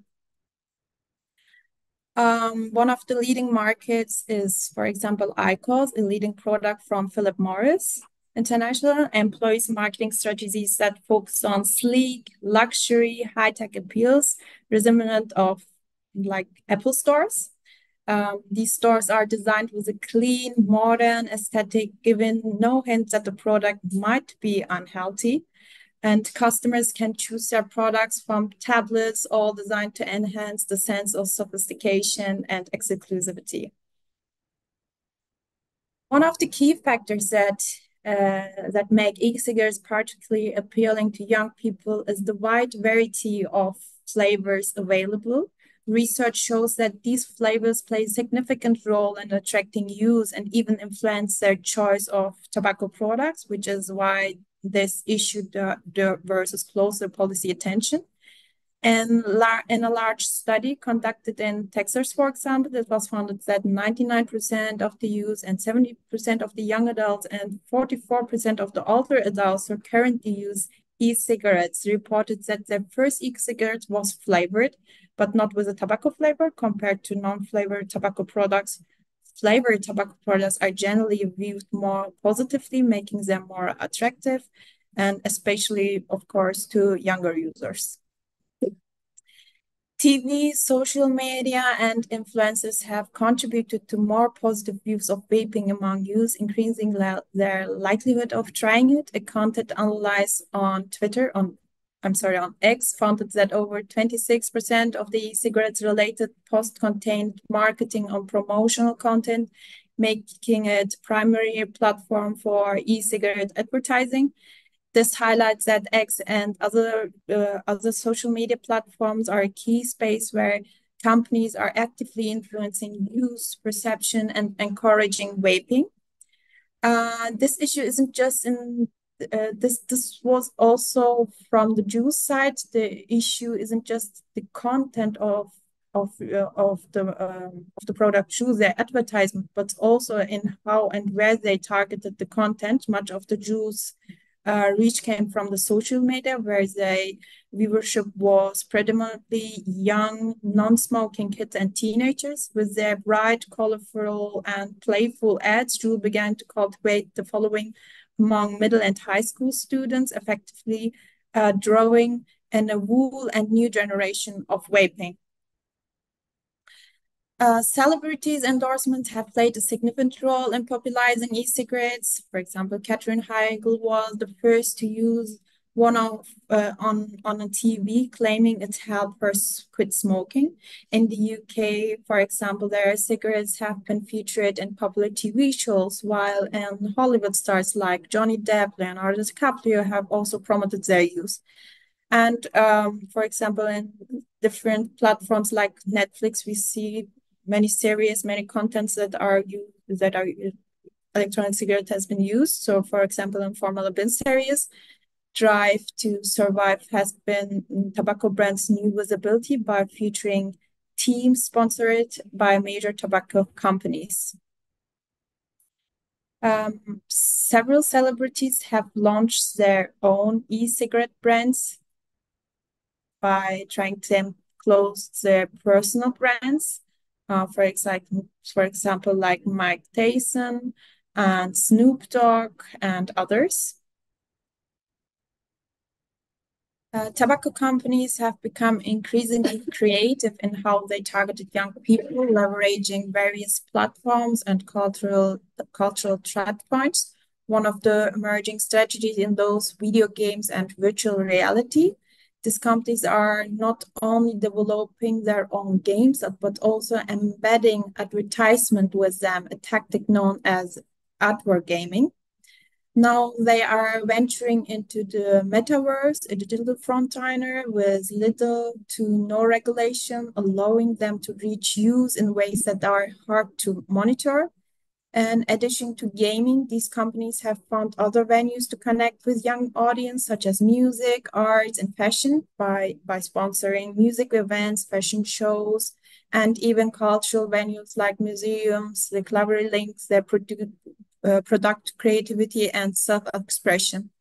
For example, a cigarette company in Indonesia had tied music concerts to online campaigns, while a major tobacco brand in Australia has targeted young women through fashion events. And also football is another area where tobacco companies have a long history of influence, despite FIFA's ban on tobacco advertising in the 1918s. These companies continue to find loopholes. They sponsor events, launch football team product packs, and even host sport themed events like Soccerphoria in Indonesia, blending sports and art and capture the attention of youth. These strategies all show how tobacco companies are constantly evolving, finding new ways to market their products and younger generation, and often under the radar of traditional regulations. Over the years, we have seen a significant increase in e-cigarette use among high and middle school students. This trend is evident not just in one country, but also globally, even the places where selling these products is restricted, for example, in Turkey. It is very easy to access through the internet, and that plays a major role in the use. While many young people are concerned about health effects of nicotine, they seem much more comfortable with vaping. And it is very alarming that we are seeing kids as young as 11, 12, 13 already starting to vape.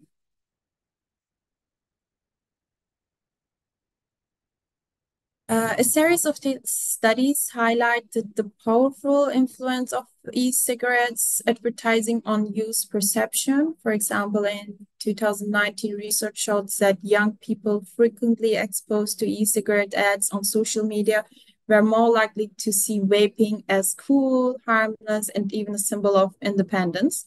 Another study in 2020 found that youth who visited e-cigarette brand websites were over 3 times more likely to believe that vaping helps people quit smoking. Additionally, nearly half of the middle and high school students reported seeing e-cigarette ads during the 2020 Super Bowl, for example, with those exposed being significantly more likely to think their friend viewed vaping more positively. And finally, a survey across the US and the UK and in Canada revealed that over 28% of the youth had seen e-cigarettes ads, and those who did were far more likely to consider vaping as cool and understandable. So this was my presentation. I can also send it to you who are interested in. And if you have any questions. Thank you so much, Sarah, for it. your presentation. It was really interesting. Actually, instead of questions, I want to ask the audience, the youngers, how do you think that these how to say it? What do you think about the strategies of promoting e-cigarettes? How are you, as a youth, impacted by these strategies? Who want to add something, a comment, or to ask something, or who want to discuss this matter with us?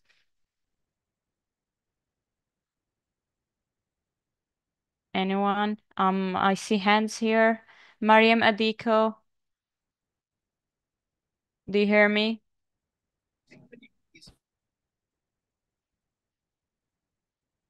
I think Mariam doesn't hear me. What about Farida? Farida again. Do you have something to add? Yeah. Okay. Having I lived a little experience, and like it was so shocking. I went Yeah. to a shop near me. I'm living in Turkey, and in the shop there was a child with her mother, and she saw like little. I think it was for e-cigarettes. She saw like it was little like this, and she asked, "Mommy, I want this," and her mother told her, "No, it's for e-cigarettes. I can't buy it for you." God. um I'm telling this just like to show like how exposed children are to that, like, and the way the packaging of it was so like it's a game. I want the same thing, mommy. The child was not conscious because they just expose it to them like this, like, and they don't know Yes. what to do with And to it. toy And the like. parents, I see. yeah, and the parents themselves, like, I feel like if a parent is using e-cigarette in front of his child, like, the child is going to grow. My mother is using it, she's not yet dead. Of course. So we are free for the moment. So like I think it's everywhere, and maybe we should try to regulate it a little bit. That's all I have to say. Sure, surely. Yeah, who has something to add? Yeah, okay. Shariful, okay, Kaibala, okay, you can go ahead. Okay, thank you. So, Mm.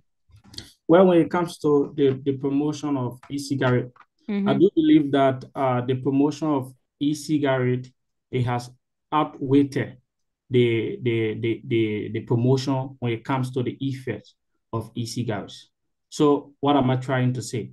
Like Mm-hmm. companies who are operating an e-cigarette business, uh, they are more focused when it comes to promoting that business than informing the public about the effects. So, like for example, what do we need to do now is to make sure that we have an awareness, especially when it comes to going to high school, going to, the middle high school. We need to go there and inform the students about the effects because they are just aware about, the promotion. They're aware of the about how you can use it and how to carry on, how favorable it is for you, and also some of the information they put out there when it comes to e-cigarette. Some of them they are not factual. So we need to get to the students, we need to get to the kids, we need to do an online campaign about the effects of e-cigarette. And with that, I think it can help a lot. But we have more people promoting e-cigarette and informing the youth about the effects of e-cigarette, which has had a very negative impact on the youth. So we need to do more when it comes to awareness about the effects. Yeah, of Yes. course, And we have Rua Dawood that says that some of the companies even, I'm reading the comments here. I will come back to you. Some of the companies even use cartoon characters as the design for their e-cigarettes. I even say a Hello Kitty lighter, saw a Hello Kitty lighter that time, and even though I don't smoke, I really wanted to buy it. Really, it's really true, and we talked about it as about the cartoon stuff and the things that draw the attention of the children and the big ones too, of course, the youth. Now Yeah, it's let's a good point what Kabila also said, Hatice. yeah. It looks very healthy. It doesn't seem like in any tobacco product, and we have to be do more campaigns about that, about the health effects of that.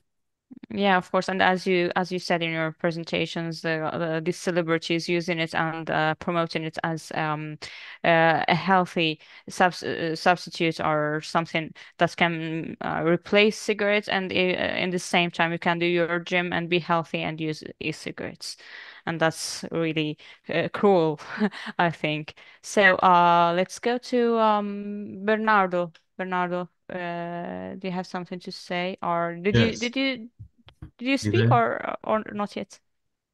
I spoke like recently, but there's just Okay, something that I want go to add. ahead, go ahead. Okay.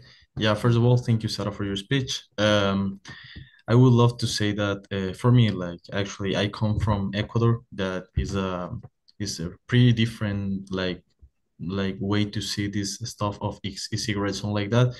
As you know, most probably like e-cigarettes like they appeared like 20 years ago, and the boom of the cigarettes, maybe we are living now the boom of the cigarettes, and we are living the first punishment, the first taxes, and the first regulations over them. And for real, it's really interesting understand how it's working the all this stuff of marketing around e-cigarettes for reaching new audience and new customers and stuff like that. uh, First of all, like marketing is working as marketing as it all the all the companies and every product, they need marketing to reach the people for getting sold and stuff like that. What's the real problem for me, like from my point of view? The real problem of e-cigarettes with marketing is that, as we are seeing, like for example, with with normal cigarettes, we are always seeing that the marketing appeared with them, and they were like a boom, like at 60s and 70s, like the boom of cigarettes, and we were seeing cigarette ads and cigarettes, look all over around cigarettes in sports, in television, and they started appearing like a ban over it for understanding that cigarettes are so bad for health.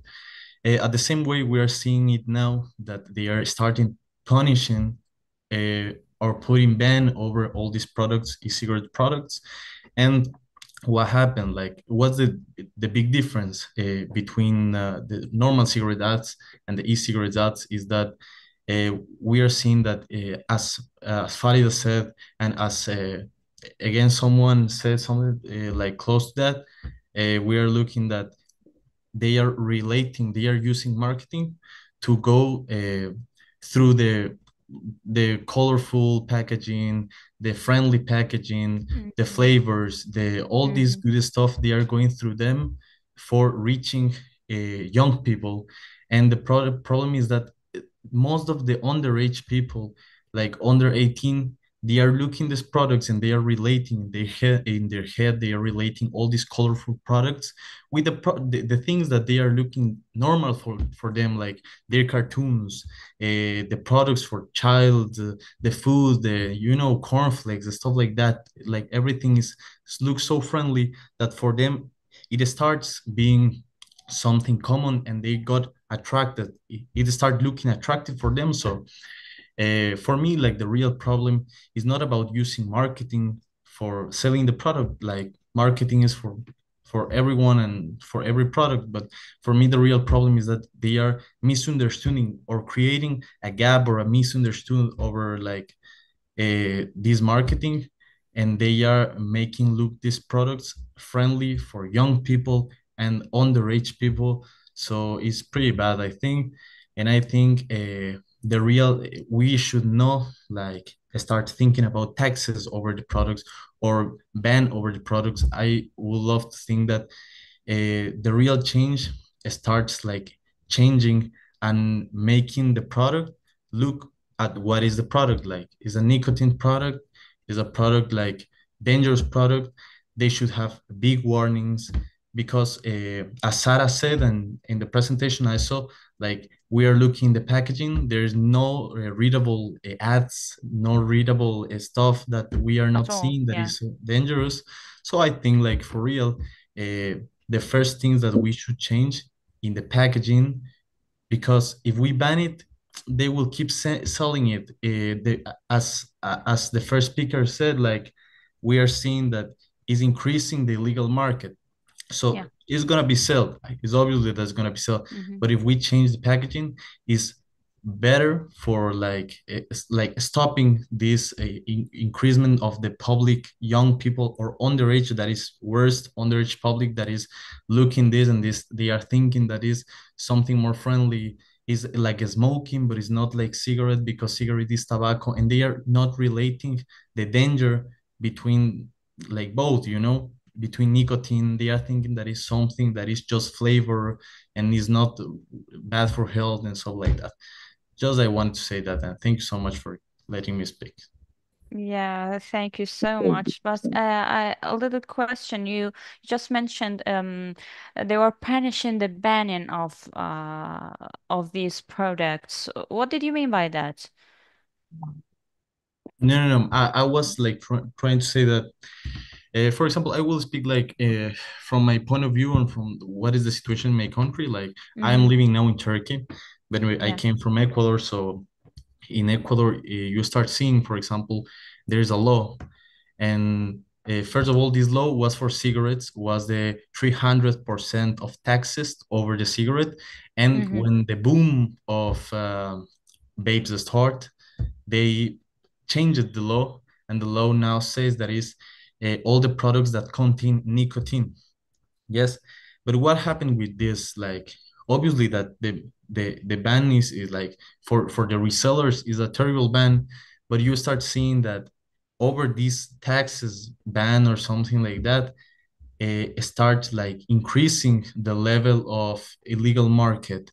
And if Yeah. you see like if the illegal market increases, nothing is gonna change. It's gonna be the same way they are using, because the same people is And gonna, maybe worse, yeah, of it's gonna be course. Yeah. worse also, because Yeah. most probably in illegal market you can find cheaper prices, new products, things that commonly for in my country, commonly all the products are coming from China. All these products are cheaper, and like there is starting like the worst part of this.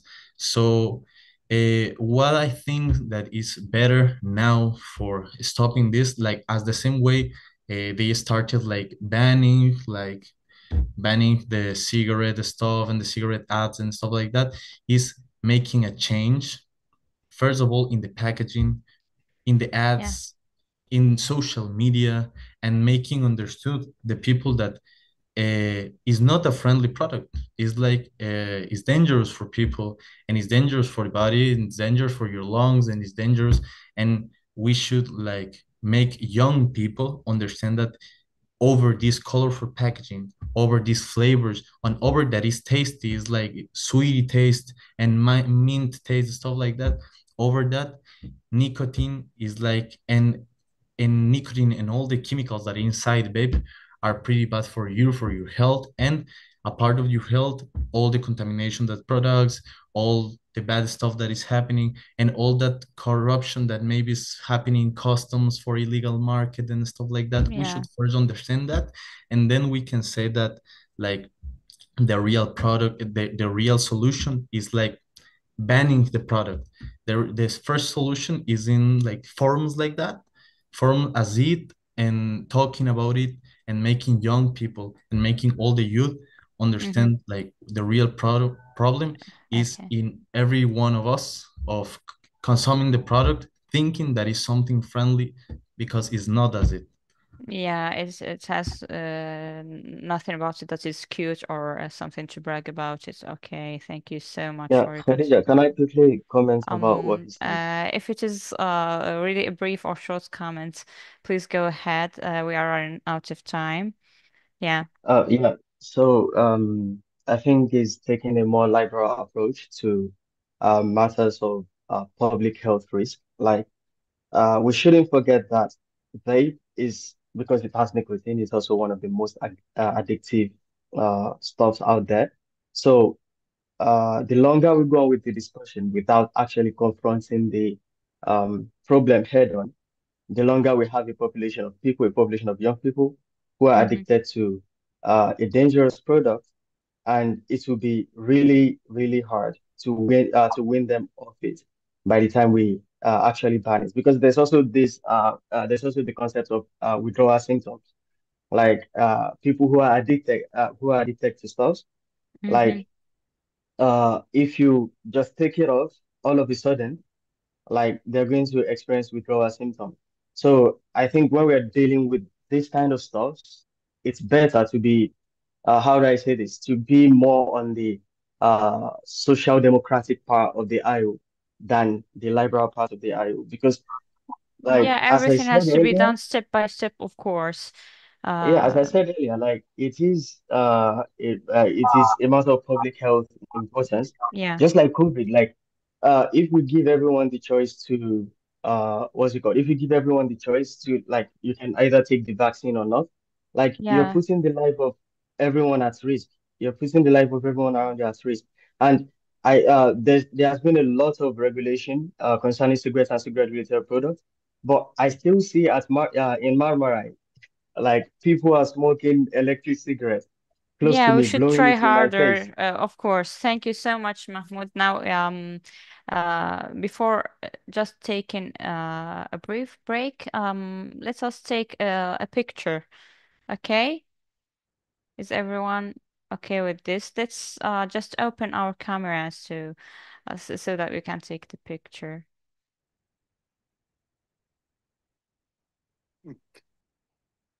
So be ready. Our friends are going to take our pictures. Sarah, Hande, Mare, are you ready? Yes, we are ready to do it. Maybe you Mm-hmm. can wave your hands. Yeah. A little bit action.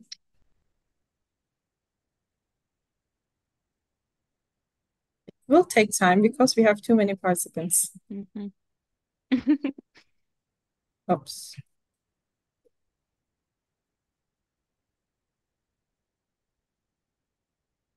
Are we okay? Yes. Okay. Thank you very much.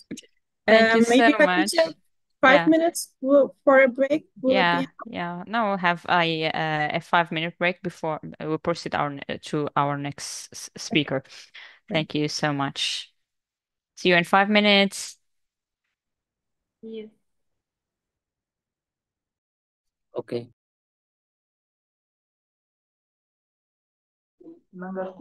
Okay.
Subhanallah.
Yes, hello again. Hello, everyone. Is everyone here? Yeah, we're here. Does Yes. everyone? Yeah. Okay. Hello, Agamrup. Hello. How's everyone? Is everyone okay? So now let us fly to the USA to Miss Agamrup Kaur. So Agamrup Kaur is an undergraduate at the UCLA studying cognitive science and global health. She has served on the board of directors for the Campaign for Tobacco-Free Kids, created a nationally awarded documentary on the youth e-cigarette epidemic, led advocacy and educational campaigns, and spoken on global panels for organizations like the United Nations, CDC, and World Heart Federation. Agamrop is also developing a digital platform that uses population level data to improve health literacy and create engaging health education experiences for high school students. Agamrop we share a personal journey of advocacy and rally us all towards a unified call to action, igniting the flame of change within each of us. Now we will give the floor to Agamro. Please go ahead. Thank you so much for that. Let me get my slides up. Okay. Can you see that? Yes, we can see it. Wonderful. Well, Great. thank you so much, everyone, for your time, and thank you so much for the invitation. It truly is an honor to be here and share everything I've learned over my advocacy journey with you all. But today, really, I want to center in on my personal journey, but also what I've learned from that. I know we've heard a lot about the issue, but I want to center on how we can counteract that with change. To tell you a little bit about myself before I go into my journey, and tell you a little bit about how I started. Well, hello Ken, my name is Agumrup. I am from California. I was originally born in Canada, so I've just made my way kind of down the west coast of North America, over my years. I studied at UCLA, so down south in California in Los Angeles. But essentially, I started my journey in advocacy when I was in seventh grade, so in middle school in the United States. And I was a kid that grew up kind of moving from city to city. So I grew up very observant of my surroundings and very used to like having to get used to a new community, putting myself out there in a new community, new people all the time. And so just growing up very observant, I noticed when Juuls became very popular at my middle school level, where my friends who I swam with, who I ran with, who I did dance with, were starting to use this like rectangular shaped device. And at the time, I had no idea what Juul was. I had no idea it was harmful. All I noticed was that I was losing friends who we had planned our goals together with, whether that was with swimming, running, or no matter what it was. And when I was wondering, like, what is happening? Like, what is this device? One day I had a conversation with my health teacher, and we talked about the harms of tobacco products. We talked about what this rectangular shaped device that I wondered was, and soon realized that this was actually something that was really harmful. But a question in my head always came up was like, if it's so harmful, why is it everywhere, right? And so, in answering that question, is what really sparked my advocacy journey and has allowed me to continue today to be a part of educational campaigns, to meet amazing leaders in public health, to do policy campaigns, to serve on the Campaign for Tobacco-Free Kids as a board, and have all of these amazing opportunities. And to start off with and really center in the presentation, I really want to go into the three pillars of advocacy that I feel like I've learned over my journey. The first one being mobilizing communities. I really feel like that's where the energy and the momentum for this movement really comes in on. Secondly, policy change, creating that long-term change within our society. And then thirdly, innovation and collaboration on really centering in and helping bring more people into this movement. So starting off with mobilizing communities, I really will focus a lot on education. You'll notice it's a constant theme throughout this presentation, just because I feel like it really is the root of what we do. And it also creates a lot of movement within our communities and creates that action taking and that voice and that volume, to attract attention to the issue. So, to get started with the education aspect, like I said, my journey in advocacy started with that one conversation with my health teacher. So, it's only natural for me to want to pass that on to more students. But I really believe education has that ability to create a culture of advocacy. And what I mean by that is that when students are informed, when they're able to learn real life skills within their classrooms, when they recognize industry targeting, it really empowers them to want to lead their own movements in the way they see fit. And some of the ways I've taken part in that is through my middle school and high school levels, and also through my college environment. I've been able to lead classrooms, and lead like lesson plans within classrooms, and also change curriculums through creating tobacco prevention programs at my district levels. So the pictures you'll see on the left with the heart, presentation and the also the lung presentation, it really goes to highlight for students like what happens when you use a tobacco product, what will happen if you use it kind of immediately within the heart dissection. We showed that, and then also what happens when you use it long term and become a lifelong smoker, to really just go to show and help them visualize what a product that looks so harmless is actually how it's so harmful. Another way education is super powerful is that aspect of reframing disciplinary actions. So I've worked with the Stanford Medicine Reach Laboratory, and they release toolkits on tobacco prevention, on cannabis, talking about drugs in general, and then also really focusing in on harm reduction. And so what I mean by that is that if students are found, for example, at school vaping, often we don't want to put the blame on them for necessarily choosing that option, because either it's been peer pressured in or they didn't know what the product was. So we really want to put them on that journey of like recognizing what they're doing to themselves, recognizing the harms that they are putting on themselves, but also lead them in that journey on how can they cessate from using that product. And that also really brings trust back into our education system. That's something we've noticed in the US, where students are more likely to call out and reach for help, if they feel like they're being supported within that journey. And that toolkit has reached over 4 million people, within the United States. So it really is something that has been super helpful. But another aspect I want to be able to talk about, and I think about events and that mobilizing community through events as education sort of outside the classroom. And this education can be focused on students. It can be focused on students at the high school, at the college level, at the middle school level, no matter what kind of stage in their education they're at. It can be focused with community members, adults within the community, it can be focused with policymakers. So events, I really believe, are targeted to all of your community's needs. If you're going to lead one, it's really going to be targeted to your audience. And so talking through some of the events I've helped lead within just the past year, the first two pictures you'll see right about here is one on my college campus at UCLA. We actually chose one of the most walk-through areas of campus where students are going from their day-to-day classes to their activities. And we led an event called Dug Tobacco and Have a Free Donut. So essentially, students are walking past, they notice a sign that says, oh, have a free donut. They walk over and we talk to them about the issue of tobacco control and also give them these mental health resources of, hey, here's where you can access a mental health specialist on campus for free. Here's how you can cessate from tobacco products if that's what you're using. And also here's how you can get involved with the issue if you want to take action.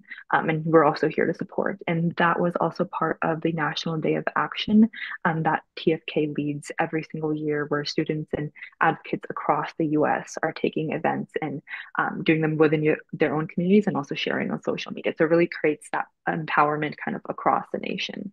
And then secondly, just this past weekend, actually, we led an event on the fentanyl crisis. I know it's different from e-cigarettes and tobacco, but I think the message there really is that we were able to engage students from across the Bay Area, students and also school officials, policymakers, people that are researchers, and having that diverse audience really go to show that if you share your story, if you share about the issue, and if you really care about the people that are present and really tailor your event towards them, they will show up and they will be so energized to want to continue within the movement. And then thirdly, the last picture you see down here is a event that we focused on policymakers. Essentially, youth from all across California come together annually to lead a march at the state capitol in California. And we focused on policymakers by having posters, by having chants, creating a lot of media attention by being really loud about our issue. And the year I led it a few years back, it was about the influence of the tobacco industry on our environment. And in California, we really see the impact through the constant wildfires that are happening here, through the fact that cigarette butts are the #1 littered item on our beaches. So we really wanted to bring attention to that and call for change. So it has really been energizing and empowering over these years of being able to put together these events.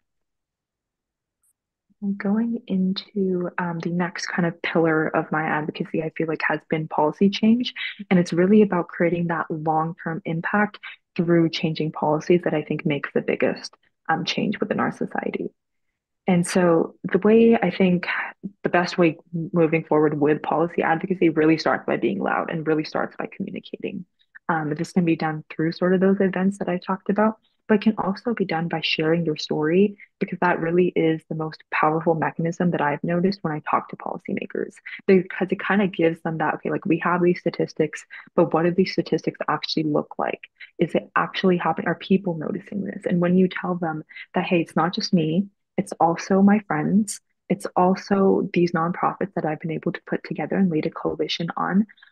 It gives them powerful evidence for wanting to make that change, rather than just having data points. The data points obviously are really needed to give them a full scale of knowledge of the issue, but sharing that story creates that personal connection with policymakers, school officials, anyone really in power, that kind of makes them have to take change, because now they know a personal story, and that emotional aspect is something that they really need to continue on. I think really motivates them as well.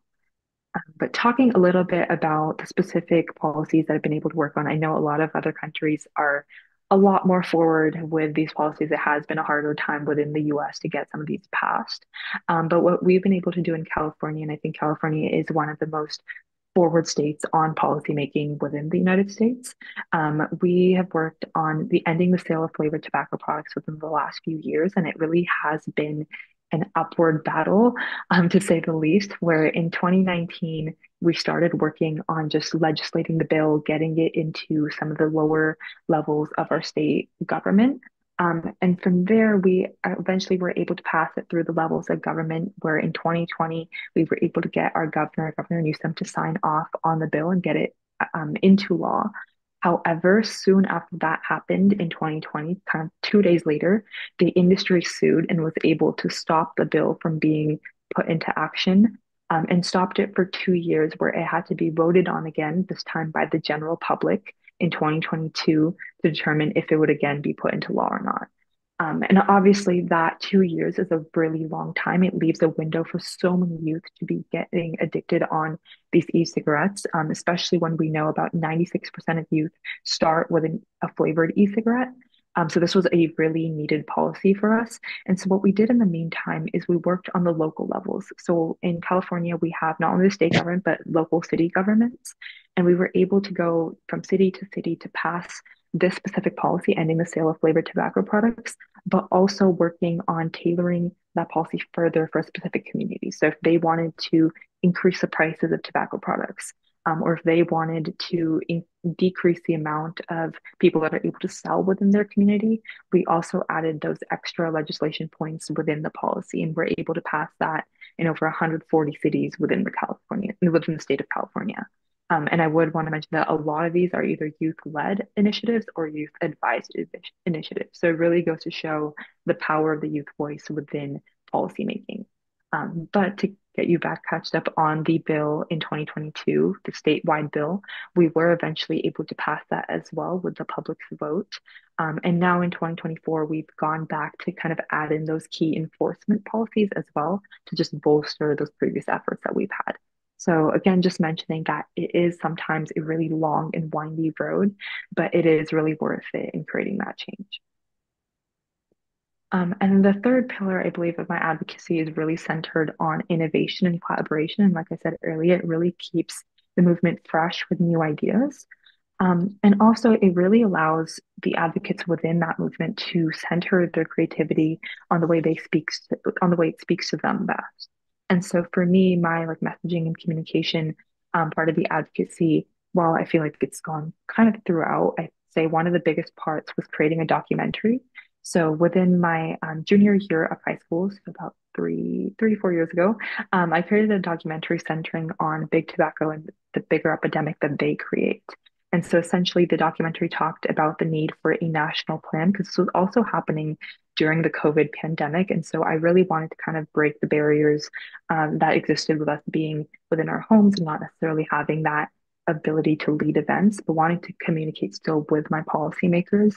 And so I was able to create this documentary that featured the American Heart Association, professionals that are doing research in tobacco control, lawyers from the Public Health Law Center, and just really featuring their kind of insights within this call for a national action plan. And this was my first time creating a documentary. I had never video edited before, so I was really learning as I was going. But in the end, this documentary actually was aired on national television. It received an award, and more than that, it changed policy in the sense that I was reached out to by a lot of policymakers in places that I have yet to visit, to be honest with you. And they reached out to me asking if they could use the documentary to basically persuade their fellow policymakers within their legislature to push these tobacco retail license policies. And so it really goes to show that messaging, that means of being creative, taking a risk on yourself, whether you're using art, whether you're using social media, whether you're writing, whether you're filming, whatever speaks to you and you feel like is kind of that what you want to be able to pursue, really can create a long-lasting impact that goes beyond you. And also just to talk a little bit about kind of what I'm working on now, and is a little bit of that next innovative aspect that I wanted to lead in on my advocacy is changing education as we know it within the US. In the US, and I think across the world, we definitely have a severe health literacy problem. In the US specifically, the statistics look like 238 billion USD is spent each year in healthcare costs that are linked to low health literacy. 9 out of 10 Americans we know struggle with their health literacy. And what that really means is that individuals are vulnerable to industry targeting because they don't necessarily have the health information they need to be able to combat that misinformation that industry often puts out. Like For example, I remember when Juul first came out, everyone was talking about how it was water vapor, and we know now that that is definitely not the case. There are severe toxins in taking Juul products and other tobacco products. But those are like types of information that often the public doesn't know about. There's also like low use of resources. So, for example, if there's mental health resources within a community, if you're not health literate or if you don't know of how to access those, the chances are you're not going to use them. So that kind of creates this like almost wastage of resources. And then thirdly, it's also a lack of knowing how to take care of your own health, where if those resources are accessible, if you have the information, if you know how to use all of that, you're best able to take care of your health. But if you don't have that information, if you haven't trained on that, you're going to be less likely to be able to do so. So essentially, we're really tackling that problem of an outdated health education system by creating a VR health education platform. So that's kind of the next stage of what I'm working on. And in my last slide, I'll have a website link that you can check out if you're interested in learning more. We also have a lot of team members that we're recruiting at the moment. So definitely reach out if you're interested in helping out with this issue within the US, within your country.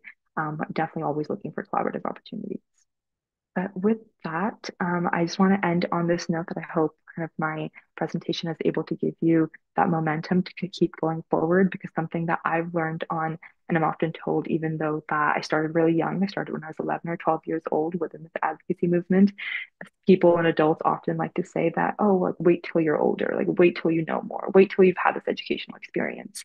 But really, it's that there's never a right time to make a change. There's never going to be the perfect time. There's always going to be someone that's able to say something. There's always going to be an industry that has more money, is trying to make their new products. So really that right time is now. So I really urge you, if you've been seeing something in your community that's bothering you, whether that's tobacco related, whether that's otherwise, really go ahead and create that change. If you don't know how to do it now, you'll learn how to do it, I promise. But with that, if there's any questions I can answer, or if anyone has a message they want to send me, these are my contact informations. Please feel free to reach out, and I really look forward to connecting. And with Actually, that, happy to answer any questions. actually, Agamov, I was going to ask a little question. As you said, you embarked on your journey at a young age, like likely unaware of what awaited you. At what point did you become fully conscious of your path, and what advice would you offer to the youth present with us here today? Besides, there is never a right time to just engage in. Yeah, I think starting at 11 or 12 years old, you have no idea what you're doing. You know there's an issue, you see what's happening to your friends, and the biggest impact that you're able to make is through having that first conversation. So for me, it was reaching out to someone who I trusted, which was my health teacher, telling her what I was seeing, asking her questions, and being like, what can we do about this? What do you recommend? And building that out together. And I think I was really lucky to have a health teacher that was willing to help guide me and lead me, and also help me make mistakes, but also learn from them, because I Yeah. think that's really important. So trusting and having someone you trust and can talk to is that biggest, I think, first step you can take. Great, so much. Um, uh, okay, you mentioned talking to the policymakers, of course, when you grew up and started talking to the policymakers. How would you describe or talking to the policymakers? I think at first can be really intimidating. I remember my first conversation and I was like, oh my God, this person is so many years older than me. They have all this experience. What am I going to tell them? But I think for me, it was, I didn't go alone. That was, I think, also another thing. It was, I had a friend with me, and I also had other advocates and an advocacy organization with me as well. So it was really helpful to have that. But in leading that meeting, I started off with my story. I was like, listen, everyone at my school is using this product. I have lost friends because of this product. So Huh. what can we do about it? Because we clearly know this is an issue. We know that the industry is relentless, and sharing that information along with having data points was just so strong in getting them to listen, and then following up and being like, here's another email. When can we have another meeting? Just being really relentless and almost irritating, but that causes change, I think. Yeah, thank you so much. Uh, do we have any other question or comment from the audience? I see hand raised here. Mariam Adiko, are you with us? Okay. We'll start with Anna. Anna, do you have something to say? Yeah, of course. Thank you so much Go for ahead. presentation, especially for sharing your own experience. I wanted to ask about education in schools. For example, you spoke about events in your own university about these products. Do you have any special programs with these events in middle school or high school? Which type of events, or maybe it's like one of lesson in the school, and from which ages? Thank you. Yeah. So in California, the way health education is structured is that there is a requirement that high schools have to be teaching a health class for a minimum of 6 months. So essentially, every student is expected to have some sort of understanding of health. Now, the health education obviously will depend on the quality of the teacher's education and the quality of how much the teacher is able to put in, which is kind of where I'm working on now and more of that scope. But the type of events that go on is that often they're student led in the sense that they're student clubs on a high school or middle school campus. So they'll go into a classroom and give a presentation. There's also like county coalitions. So the public health department at the county level will kind of put out flyers for youth to if they want to join. Often youth are interested, so they do want to join, and they join a county coalition where they meet every month. They put on events through that might be engaging their fellow community members, such as at like town hall meetings and things like that. And then also, I would say a lot of nonprofits hold a lot of like statewide and nationwide events. So the two that I've worked with primarily are the California Youth Advocacy Network that holds an annual event at the state capitol every year to engage policymakers. And then the other organization that I've worked with is Campaign for Tobacco for Kids, where they hold the National Day of Action every year, leading events kind of across the nation, age groups from middle school all the way to college. And it's really student led as well. And what they do is they provide the resources for schools and students to be able to lead those events within their communities. And I wanted to ask you how much is effective such camps for students? Do you have any statistic about it? Sorry, could you ask that again? Can I ask how much is effective, for example, such camps for students? Do you have any statistic about it? Like size comps, is that what you said? Yeah, like Okay, for I'm a little example, trouble that it helped to reduce less using e-cigarettes. Got you. I would say I don't have statistics specifically. I can get back to you on that, on how much that's helped reduce specifically. I know policy making wise, we have a lot more statistics on that. In terms of education, though, I can tell you about how many students have used curriculums that we've been able to make. Like, for example, with the Stanford Reach Lab, the curriculums we made on tobacco toolkits, cannabis toolkits, and cessation toolkits have been used by like over 4 million youth. And we've had, I believe it's about half of them have at least used a cessation plan. So I can't tell you exactly how many have stopped using it, but I can tell you how many have used and used the curriculums to and followed through on that. Thank you so much for your answer. Great. Okay. Now Adla Vesilovic. Yes, hi. Can you hear me? Yes, go ahead. Okay. Yeah, we are hearing you. So I just wanted to ask a question. I don't really think it's like up to a topic that much, but still, like do you guys have an idea like how do we stop people from smoking? Because that's like the main problem that we have going on. Because if people didn't use all those cigarettes, it wouldn't do the damage. So I guess like, are there like any creative ideas that you've maybe come up with where we can like change that or make people like make them aware of smoking being actually bad for them? Because there are a lot of people who are like, okay, yeah, I know smoking is bad, but I'm still smoking because I don't care. But like, are there so many like other creative ideas where we can like make people kind of stop smoking or make them think about it at least? Agamrep, do you Yeah, have any idea about yeah, this? sure. I can. Definitely. I think that's something that I've thought about constantly as well when you've been advocating for a little while. Like you start to think like when will it be enough? Yeah. And I think that like it's one that you have to kind of go comprehensively. And that's why I talk about the three pillars being the communication aspect, the education aspect, and the policy aspect. Just because not any one thing will work, right? Like where you if you have the education in place, but you still have access to a product, sometimes that access will kind of overdo the education, like it'll overpower the education. So where someone, if they're at a party and they see a vaping device, where they might not think about their educational aspect.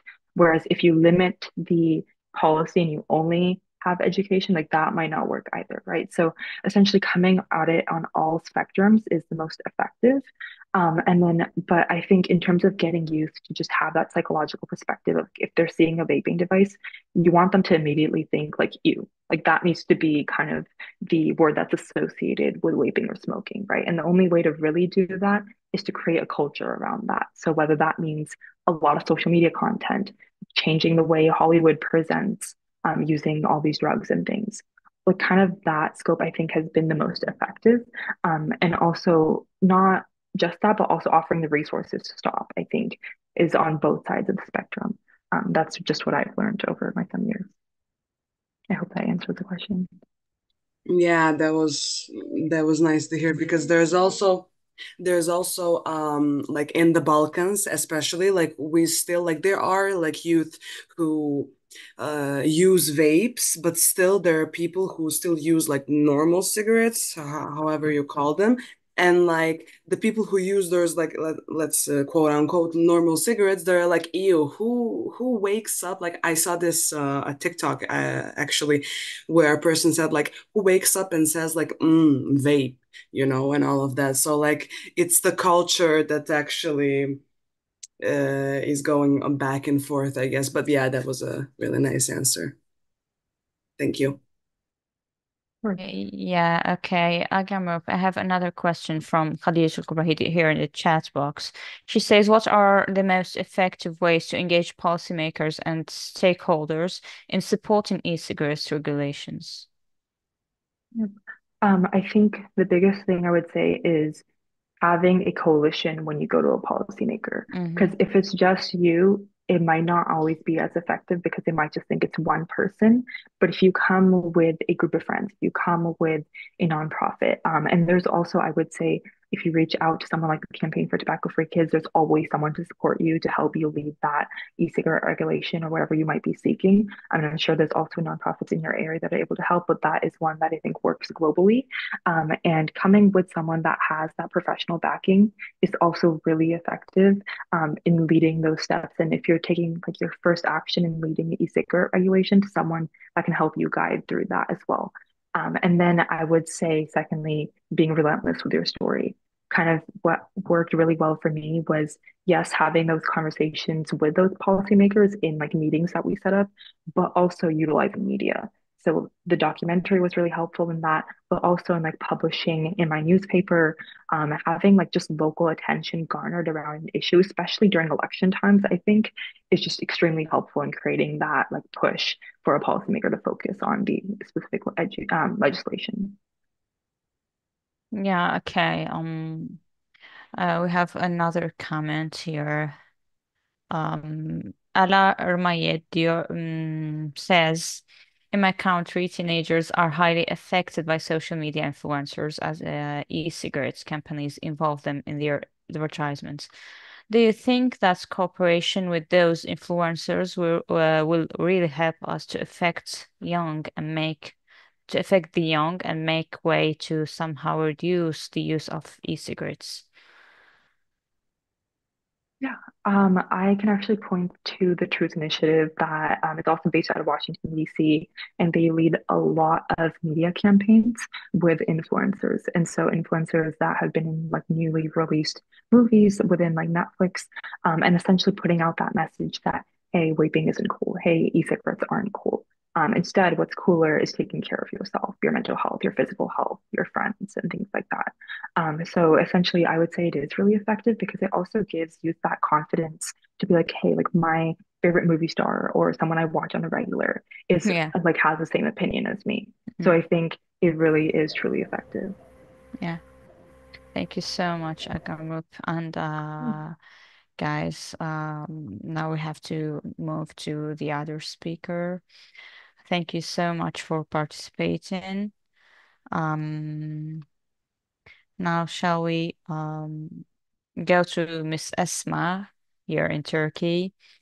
Let me introduce Ms. Esma Ramil to you.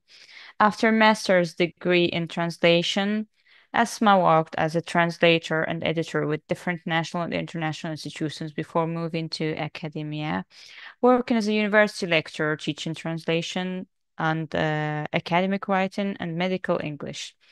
Currently, she follows her PhD studies, focusing on her research on the interconnection between language and culture, while pursuing her career in translation, with a particular focus on academic and literary translations. Esma, as an academic researcher from Yıldız Technical University here in Turkey, will offer a unique perspective on the impact of language and social norms across diverse cultures in the realm of vaping. The floor is yours, Esma. If you are ready, we can start. Yes, thank you. Do you get my voice here? Can you hear me? Yes, we can hear you. But the image is so little. Really? Can I Yeah. check maybe the system? Is it better this way? Yeah, it's better. Okay. Okay. Now, so can you see the picture clearly now? Yeah, I can see the picture. It's little again. Okay. Now Now I it's guess. better. Yeah. Okay. So we should do with that. Now, Okay.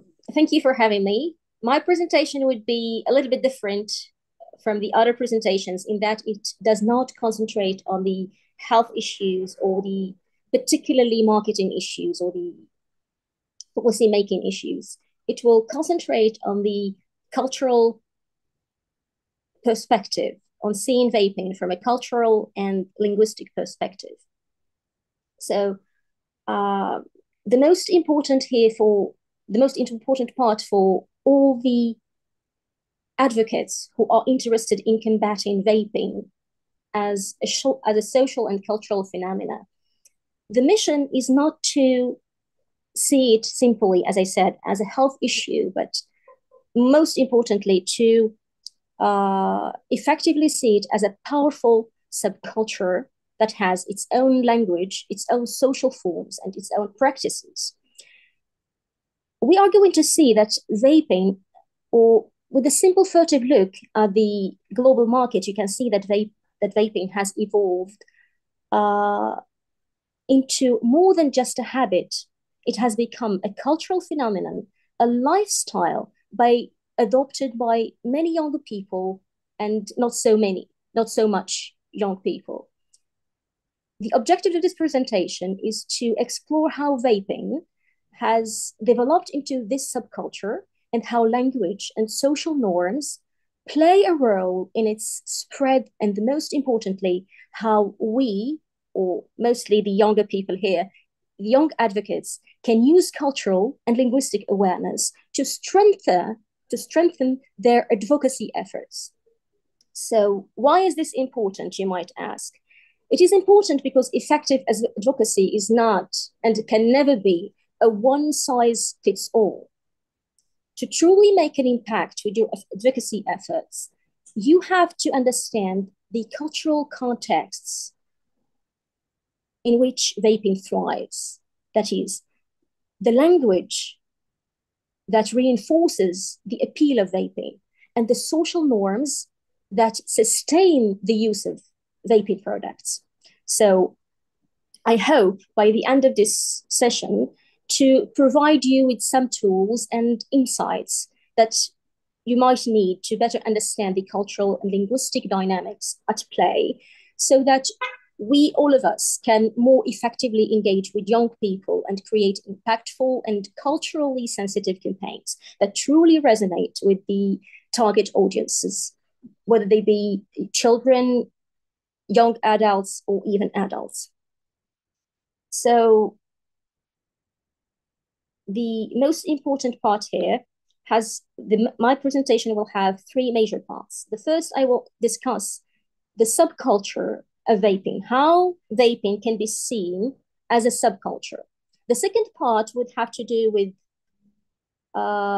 shedding light on vaping from the perspective or from the lens of the theory of linguistic relativism. We will see what linguistic relativism means, and we will try to link it to another theory in anthropology, which is cultural relativism. And finally, I will conclude by giving us all some practical guidelines that might help us create culturally and linguistically aware a campaign that is an advocacy campaign that is linguistically and culturally aware. Now, for the first part, vaping as a subculture. We have to see that, or we have to, we are aware that vaping is being sold all over the place, not only as a recreational product, but also as an identity, as a social activity, and as a lifestyle choice. Vaping isn't just about the act itself, the act of inhaling vapor. It is about the culture that has been built around it. So the challenge is to understand this culture so we can effectively communicate with those immersed in that culture. Here, why do I say that vaping has become a subculture? I will give you three main elements that constitute a culture.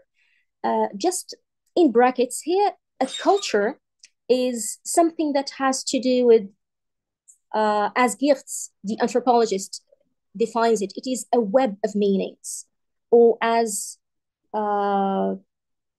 another anthropologist defined it, it is a map of meanings. What do I mean by a map of meaning?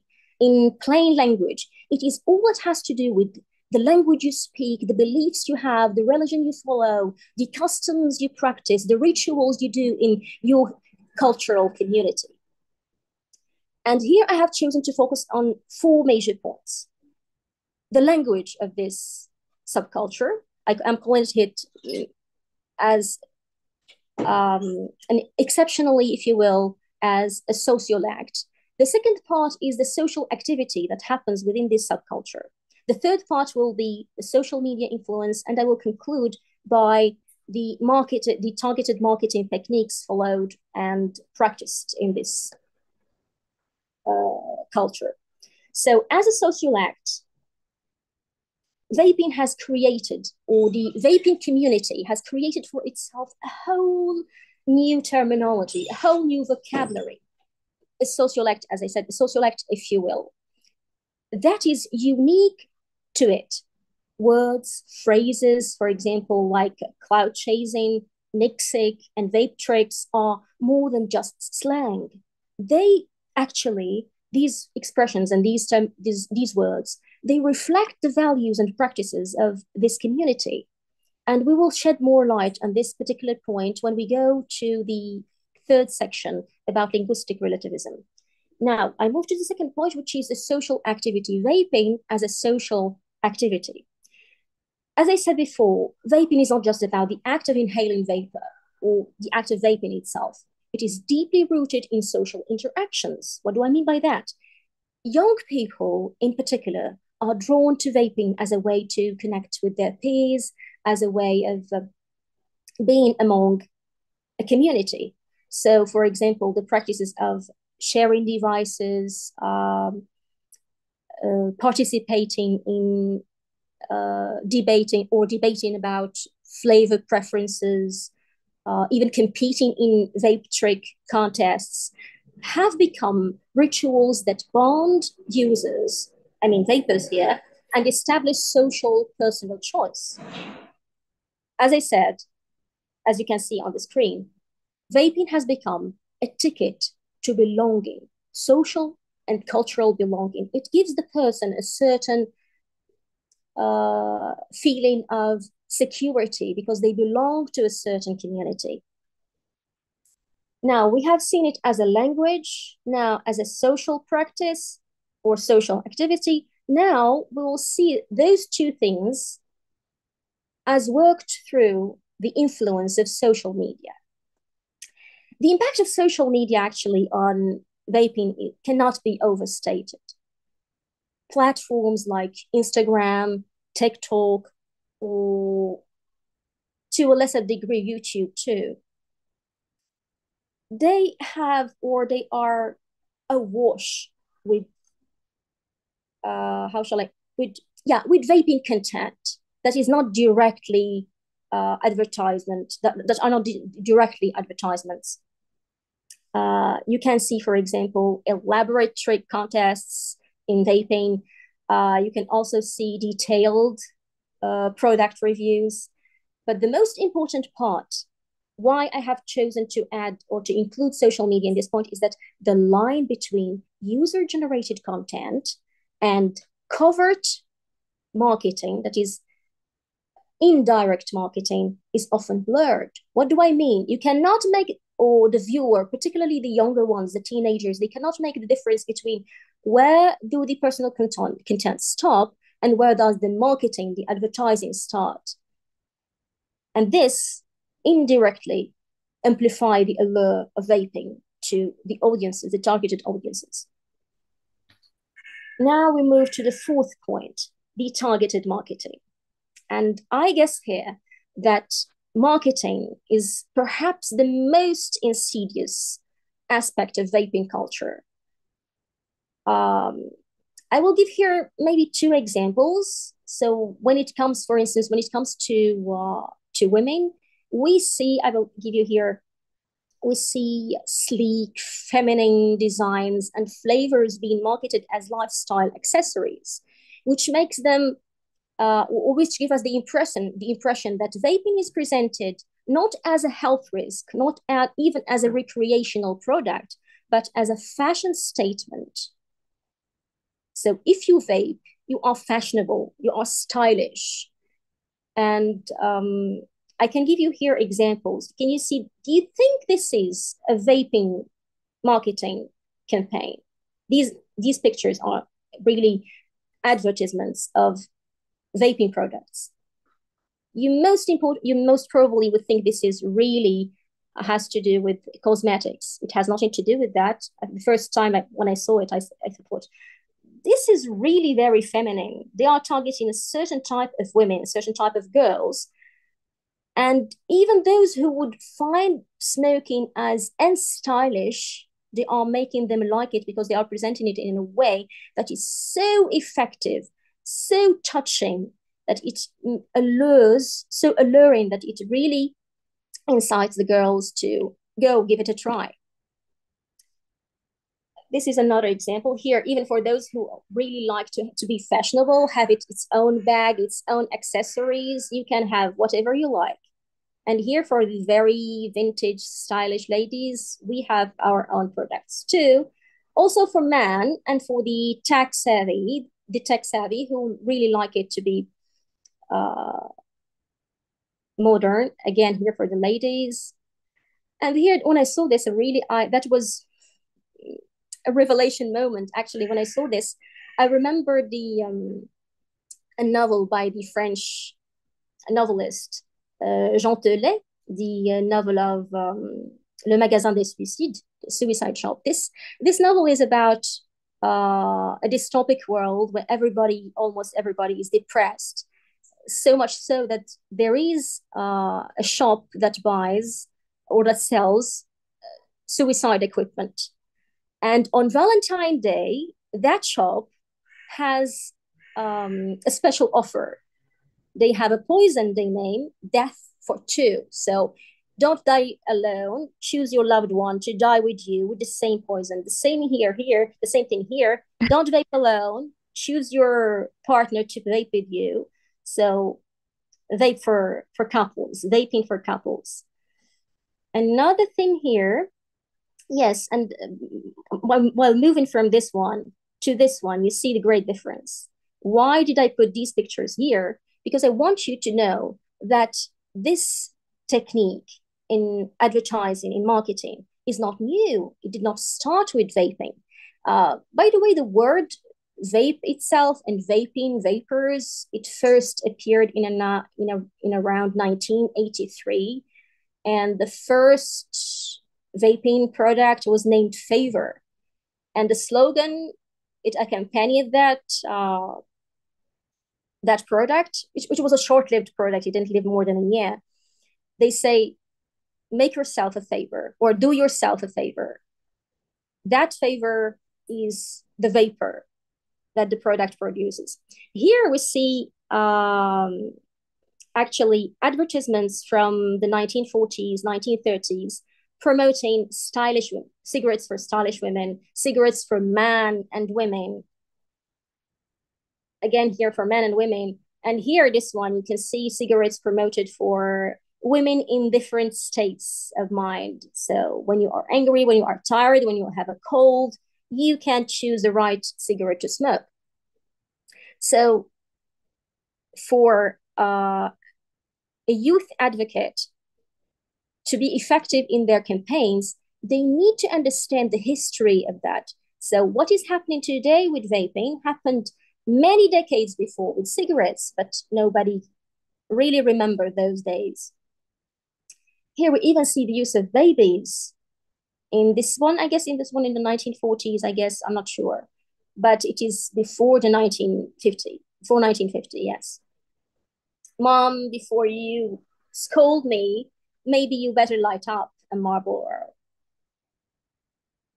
And again, but here, while cigarettes were mostly 99% of the time targeting adults and young adults, vaping, as some of the earlier presenters highlighted, they are targeting children. We are taking really advertisement campaigns to the next level here. You can see here, for me, if I see in the market, I wouldn't dream of thinking that this is really a vaping liquid. Here again, and here again, and here again. And by the way, these are, as you can see, these are illegal child-friendly vapes in the US. Okay, so now, why do we have to see the language, the social activity, the social media influence, and the targeted marketing campaigns? Because here we have to understand that we are not just fighting against a product, against a commercial product. No, we are fighting against a carefully constructed cultural phenomenon. We have to understand that it is constructed so that the solution for us as advocates is deconstruction. And I am here using, by this deconstruction, I mean the concept created by Jacques Derrida, which is simply put, you have to decorticate, you have to deconstruct the narrative of vaping. That cultural narrative of vaping, you need to understand it in very detail, in a very detailed way, and then try to build a new narrative that deconstructs the first, but constructs a new one which shows the real face of vaping to the targeted audiences. Now I move to the second section, which has to do with vaping as seen from the linguistic relativist point of view. What is linguistic relativism? Well, in a nutshell, linguistic relativism is a theory which says that the language you speak, the language you use, actually influences and shapes the way you think. There is a great debate here. It is not the time for it, but just to give you an idea, there are different forms of linguistic relativism. One of it is linguistic determinism, which is a very strong stance, which says that the language you speak determines definitely what you think. And there is a milder version, which says that no, also the way you think affects your language, but your language also affects the way you think. Here, I'm adopting the milder version, which means that when you use a word, when you use a certain vocabulary, that certain vocabulary affects the way you think, but not to 100% degree. Here, we'll see also the power of language in vaping demonstrates how word choice can influence three things. Perceptions, so your perception of the products of vaping and the act of vaping. And then we have the influence. It also influences your behavior. So when your thought is influenced, the way you act is also influenced. It is a chain. You cannot say that they are separate. They are really related and interconnected. The way you speak affects the way you think, and the way you think affects the way you act in real life.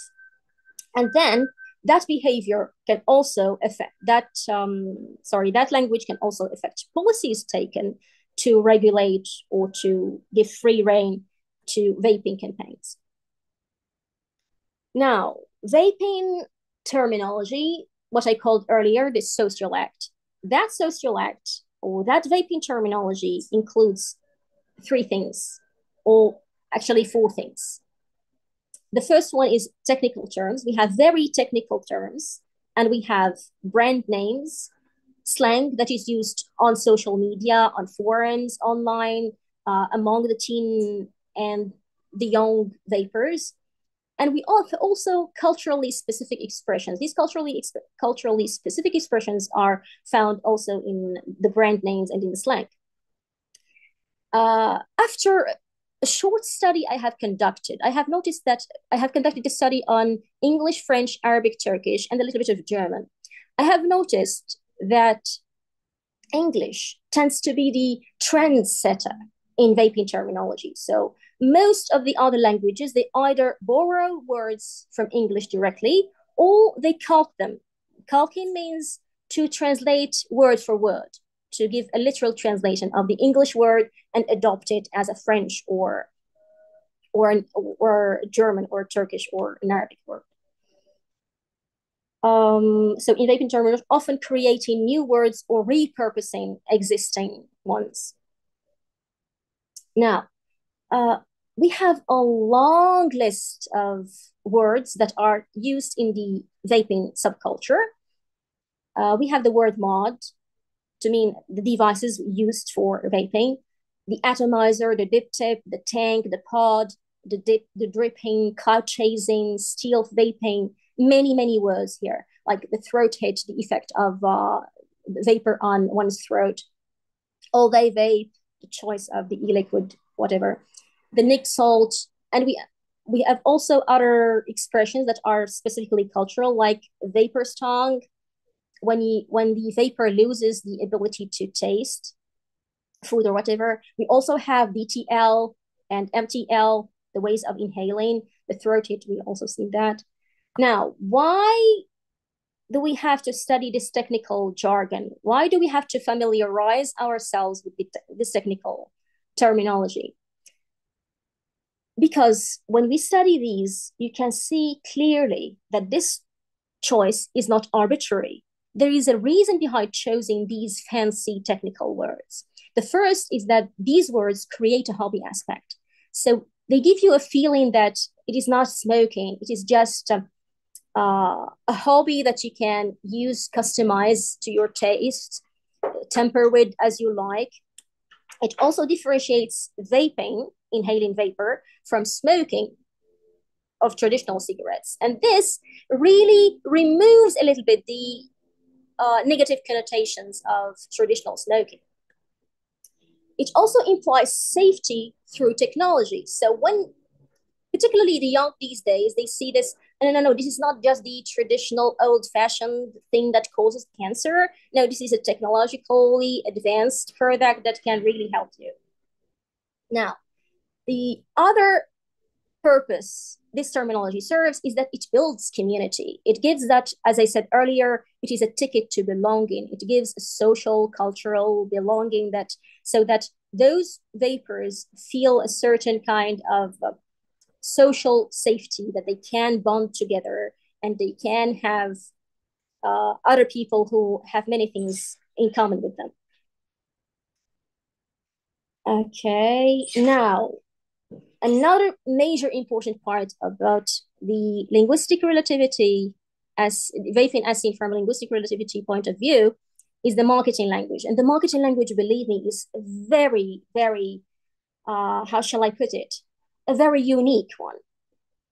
Here we can, because particularly you can find it in the name of the brands, in the language used for advertisements, in the descriptions. Everything really is very well chosen and very well targeted.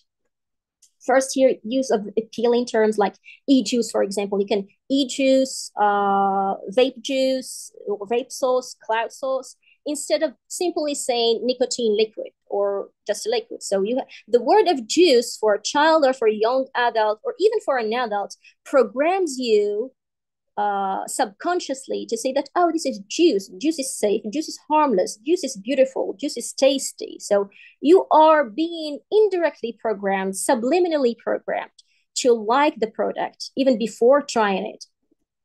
And again, we have product names. Product names are not also chosen arbitrarily. They serve the same purpose of giving you that fruity, dessert-like descriptors to sound more attractive and more alluring to you. Examples of those names: unicorn milk. How would you feel when you hear unicorn milk without seeing any picture? Just imagine the word in your brain, in your mind. What is a unicorn milk product like? And blue raspberry slushy. Again, how do you feel about it? See, one might want to give that a go. I might like to have that. And cinnamon toast crunch, another for lovers of cinnamon. A fraise des bois. This is a French brand, literally translated as wild strawberries or strawberries of the woods. Tarte au citron, lemon tart, pomme cannelle, apple cinnamon. Also from Turkish, we have karpuz, serinliği, watermelon freshness, baklava lezzeti, baklava flavor, Türk kahvesi, Turkish coffee. In Arabic also, as you see, each language chooses something specific to its culture. The Arabs, for example, they use halawat tamr, so which means that the flavor of dates. The Turkish, they have their own Turkish kahvesi or baklava. In French, as you see, I guess one of the most famous dishes is the pâtisserie, is the tarte au citron. So they play on those cultural distinguishing points to make their message pass through to their targeted audience. And here you see, choose a flavor. Do you think this is a smoking product? It looks like a really very healthy food flavor that you can use in your cakes or in your ice creams, whatever you choose, strawberry or caramel or coffee. You make the choice. Now, what do we understand? What do we take away from the use of language in marketing? In different languages, we see similar patterns. There are certain things that keep repeating in different languages, but in different words and in different forms. The first is the use of terms that evoke a sense of purity, novelty, or technology rather than explicitly mentioning smoking and nicotine.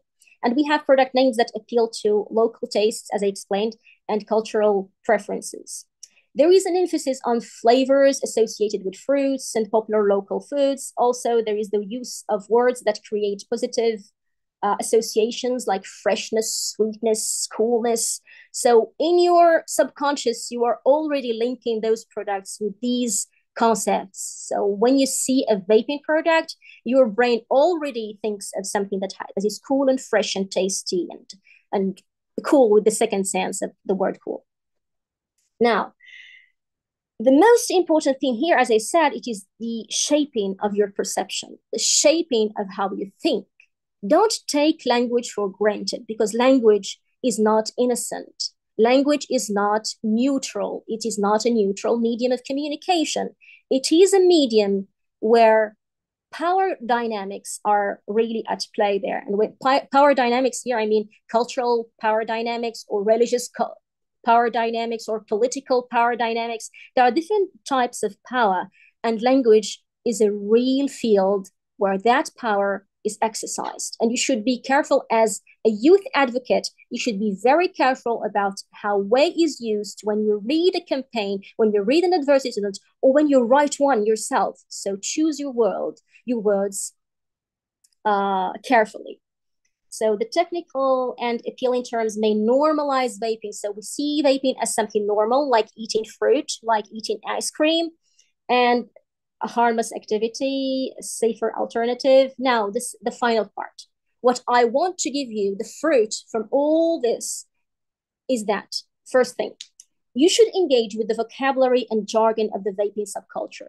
If you want to communicate with vapers, go study their vocabulary, go study their terminology, understand the way they think, understand language programs them. And then this will bridge the gap between you and them so that you can better communicate with them. The second part is translate for yourself and for non-vapers. Translate that technical terminology into plain language. Make it accessible to the ones outside the vaping community. Now, develop your cultural sensitivity. Be aware of how vaping is perceived in different cultural contexts. Tailor your messages to make them resonate with diverse youth audiences, respecting their cultural backgrounds while promoting good health. And also use culturally relevant examples and analogies. Here, you have to be aware of each culture. Don't go to a French culture and try to use the same campaign that you are using for an English-speaking culture. It will not work effectively. It might have, because for one part, yes, it might work. Why? Because it is the vaping subculture is largely globalized based on the English language.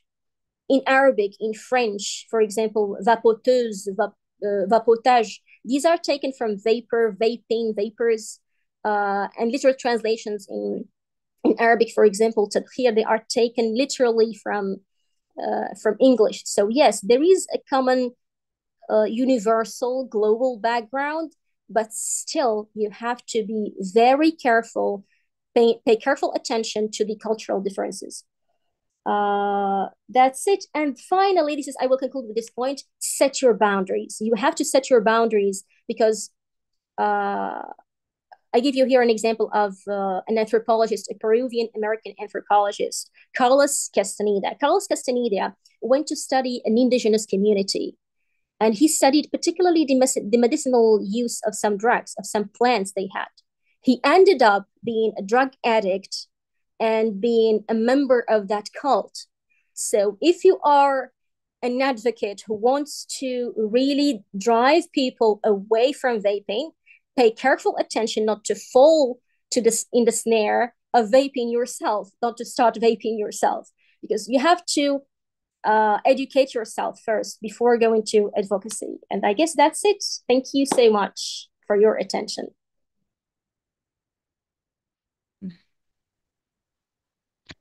Thank you so much, Esma, for this wonderful speech, for this wonderful presentation. So now, as we near the conclusion of this significance gathering, allow me to, before introducing Mr. Muhammad, allow me to ask you if you have any questions or comments.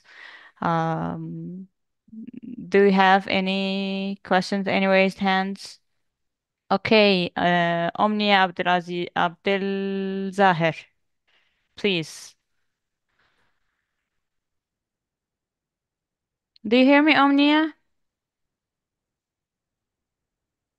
Okay, Omnia is not hearing me. So we're going to with Shariful Islam. Thank you. Just Thank one you very question. much. Okay. Can you hear me? Yes, we can hear you. Go ahead. Yeah. One brief question. We are out of time. Thank you very much. I am from Bangladesh, Dhaka Asane Mission, my organization. My Okay. organization had Firstly, I want to thank Ms. Asma. This very fantastic presentation I ever uh, told that, and my organization Dhaka Asana Mission did a study for different university, two university. We got some study with from youth user of e-cigarette, and definitely they are also very much aware that one thing I want to share that yeah, this is very rightly mentioned here, Asma, that the maximum of they use the e-cigarette as a fashionable product or stylish product, and they use many terms that while we talking that. So I am very much thankful to this youth forum for yeah, and thank you very much for following. Yes, thank you so much. And I'm obliged to go further. Um, uh, Allow me to introduce Mr. Muhammad Galayev. At just 17 years old, Muhammad is a student at the Islamic University, Sheikh Abdullah Afandi University in Dagestan, Durban, focusing on Islamic law. Serving as the head of the information youth bloc in Dagestan County Green Crescent, Muhammad will honor us with his closing remarks. The floor is yours, Mr. Muhammad.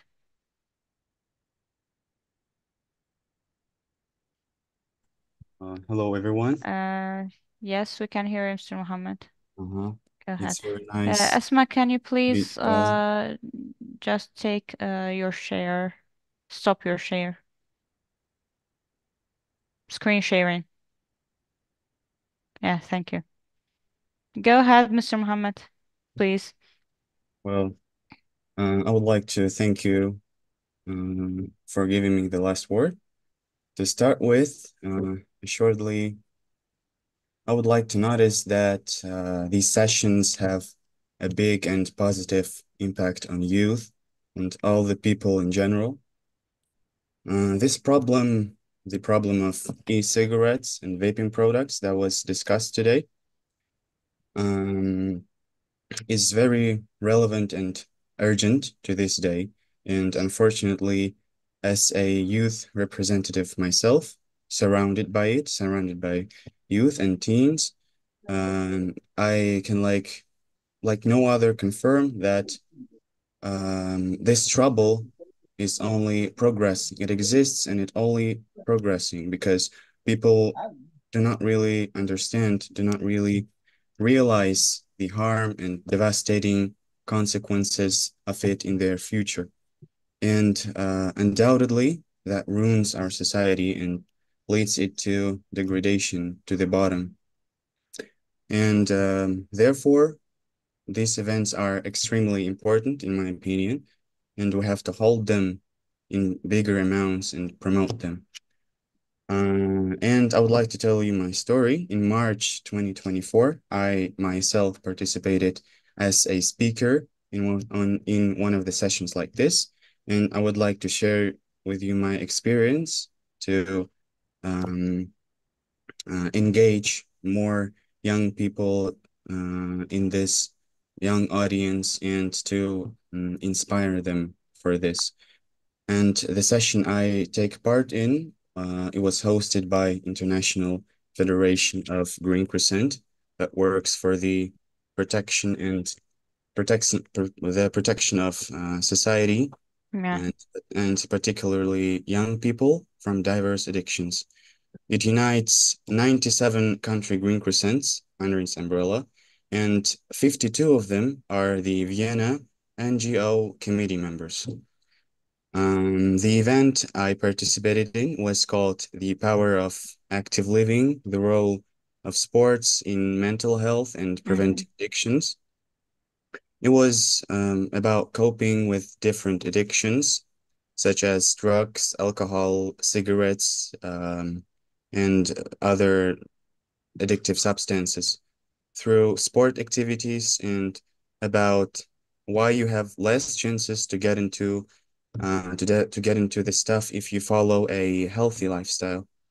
I was representing the Dagestan, Green Crescent. Dagestan is a republic in Russia. Yeah. And apart from my country, Russia, there were also participants from Indonesia, Brazil, Turkey, and Rwanda. That is a small country in Africa. Uh, each of them had his own unique individual opinion, each of the participants of the speakers, and each of them had his own vision of the problem, and that made the event even more informative and more fun. They were very nice and outgoing, even though that was our first meeting with those people, and that is why it was even more exciting for me. And I was left amazed by the session. It was very beneficial and helpful. So much new knowledge for me was gained. It was very interesting to listen to the experts from around the earth presenting their ways of solution to the problem of addictions. And surely it was a big and awesome experience to me participating in such a huge event because that was my first experience in it, and I was very happy to take part in the eradication of this trouble Yeah. our society has come across. And I believe it was a great step to the solution of it. And in my opinion, about this session, everything that was said today was very beneficial, helpful, and extremely informative. And this information, inshallah, will help us come to the solution of this problem and never get back to it again, hopefully. And Inshallah. will help our youth get out of this swamp. And that's all I wanted to say for today. And I'm very grateful to all the speakers and organizers for such a wonderful meeting, for such a wonderful webinar session. And it was a pleasure to meet you all. I'm very excited right now. Thank you very much. Yeah, we extend our gratitude to Mr. Muhammad for his valuable participation and heartfelt speech. It was really heartfelt. And a heartfelt thank you too to each of you for your presence in this pivotal dialogue. Let us now collectively continue our journey towards enlightenment and progress. We eagerly anticipate your presence at future events, including next year's Youth Advocacy Forum, of course. So before we conclude, we kindly request that you take a moment to fill out the feedback survey. Your input is highly appreciated. And remember to follow us on social media.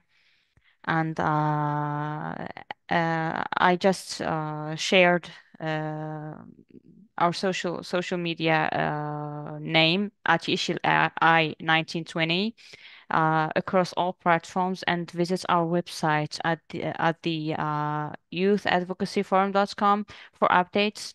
You will be kept informed about upcoming events that you can engage in. Wishing you all the best, and until next time, goodbye.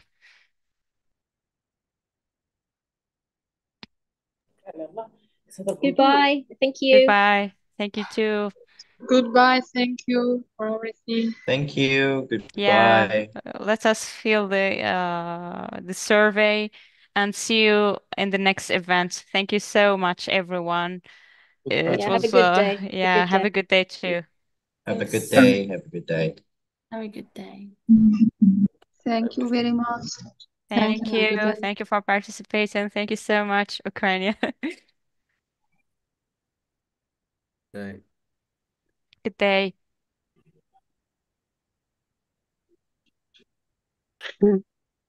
Thank you. Goodbye. Goodbye. Goodbye. Thank you. Thank you so much for participating. All Have a right. good Thank you day. so much. Yes, Thank you very Thank much you. for the Thank experience. you. Thank you, so Mr. much Okay. for the Thank you. presentation. Goodbye. Goodbye. Thank you so much. Goodbye. Thank you. Goodbye, everyone. Thank you. Livingston, Guatemala City. Bye bye. Bye bye.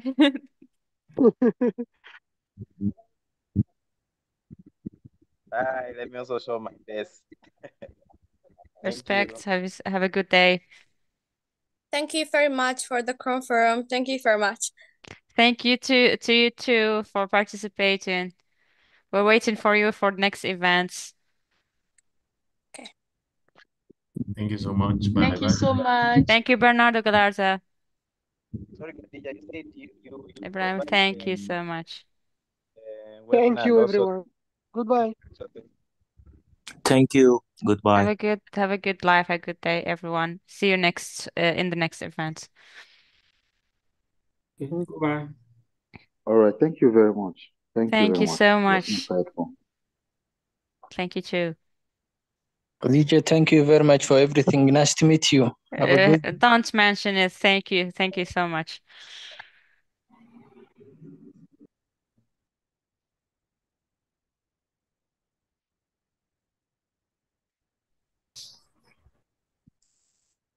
Thank you. See you next year. Thank you. See you before that. Thank you very much for the presentation. Cheers. Thank you, Mainza.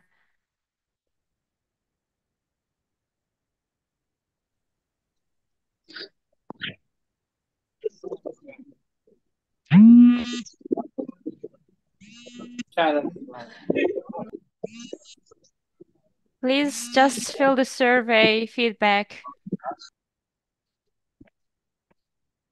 Thank you for participating.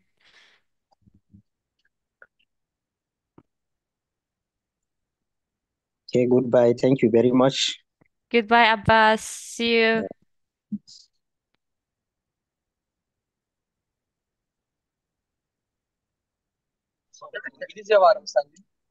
Thank you very much. Goodbye. Thank you, Israel.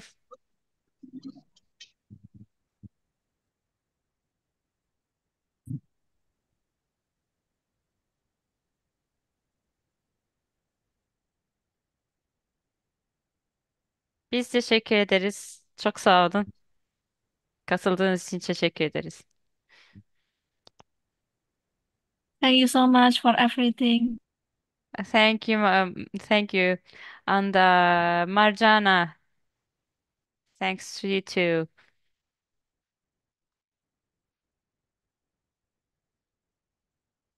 Valla Abdülkafi Bey, çok iyi Thank you. yaptınız. Thank you. Thank you. Thank you very much. You're Çok welcome teşekkür ederim. Fedu. You're welcome. You're welcome Çok anytime. teşekkür ederim. Rica Merci ederiz. beaucoup. Rica ederiz. Merci à vous aussi. Thank you. And Where can we get the link to the survey of the survey? What link, Ayşe? Where is the survey?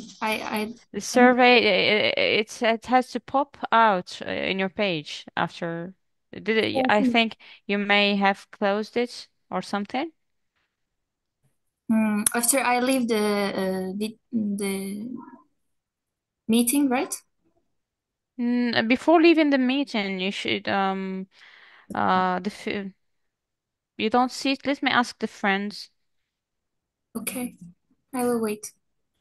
Miss Khadija, I have a question. Yeah. If you would to be a part of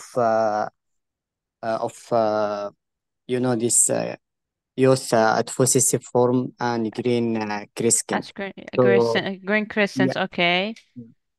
so how we can be a part of this? You visit our website, youthadvocacyforum.com, and you find all the details. You can register and you can, as for the speakers, the speakers can be chosen by our board members and by us. So if you want to speak or anything, you can get in contact via the emails, and we will get in contact with you, and we will solve what is it. So Can I take your email? Our organization's emails are in the website.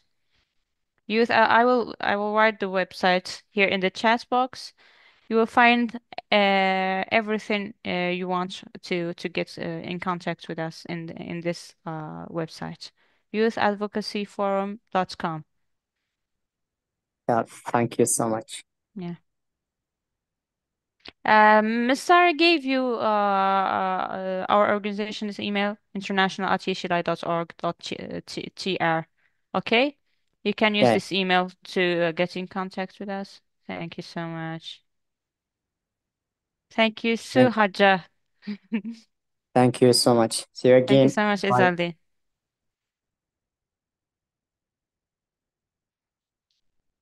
As for Can we leave now? did you fill the feedback? What? The feedback. It was a there was a feedback The to be questions. filled. You didn't see any feedback? You mean the questions Yeah, the for? questions. Yeah, of course, the survey. Yeah, I Yeah. completed. Yeah, thank you so much. You will have your participation certificate sent to your email afterwards. Thank you. Yeah, thank you. So see you again. Bye. Go ahead, Iseldine. Hello, Yes, we are hearing you. you hear me? Some of my friends they have just left at around 10 minutes before they finish. So can they fill the Uh, survey? what? I didn't understand. Sorry.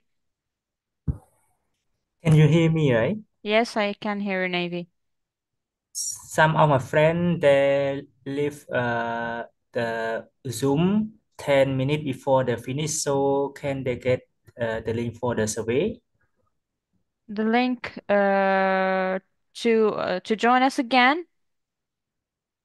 Yeah, for to get the certificate The because they have like certificate. just Oh, they live okay. I will before be I will be the finish. answering you in a few minutes. Wait for me.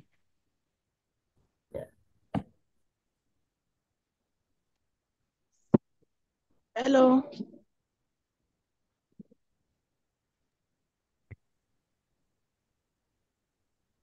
Sorabilir misin?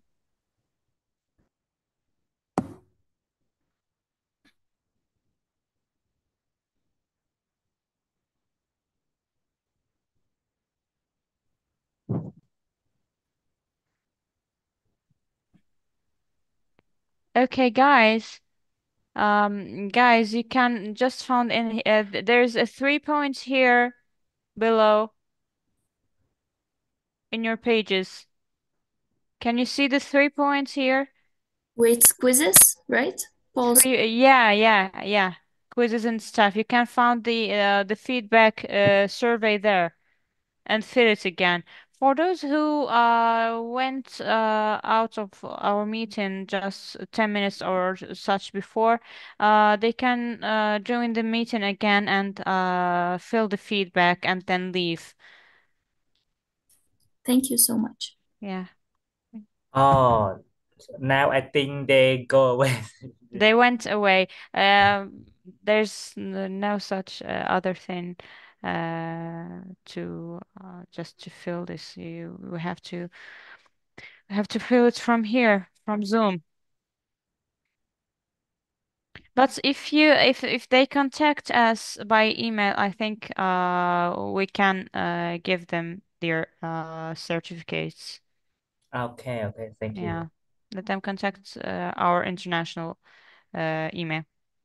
Yeah. Thank you, Ing.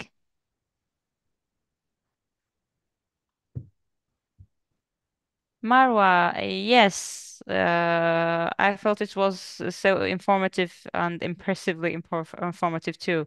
I just like all the presentation myself.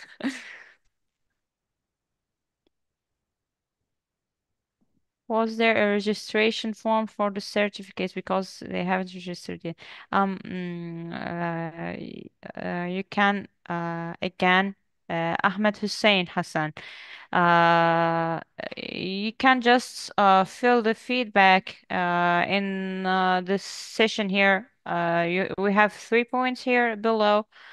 You can find tests and stuff here, and you can go and fill your form there.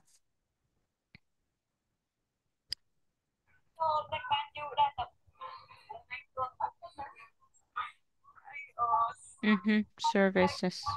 Yeah. Did everyone fill the I'm survey? sorry, I'm sorry, Miss Khadija. Ahmet Hüseyin yapamadınız mı? Yapamadıysanız aşağıda 3 nokta var. Anketler, testler var. Orayı tıklayın. Çıkacak zaten anket. Anketi doldurduktan sonra çıkacak. Mean I. Navy. Would you Sorry. have? Yeah. Yeah. Go ahead.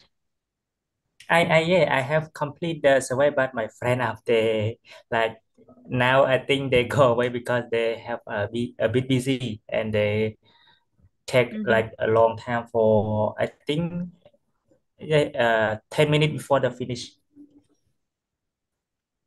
Okay. Okay. If you have any further question, you can just contact us by email. Thank you so much for your participation.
Excuse me.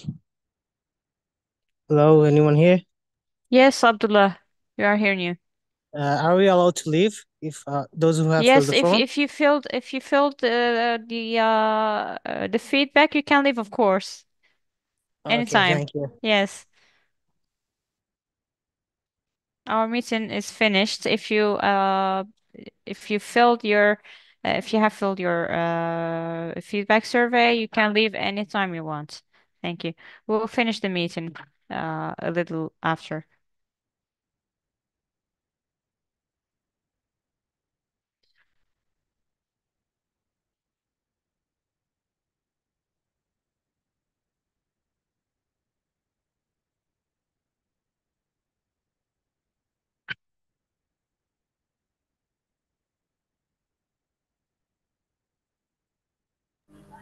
I'm sorry, Mrs. Khadija.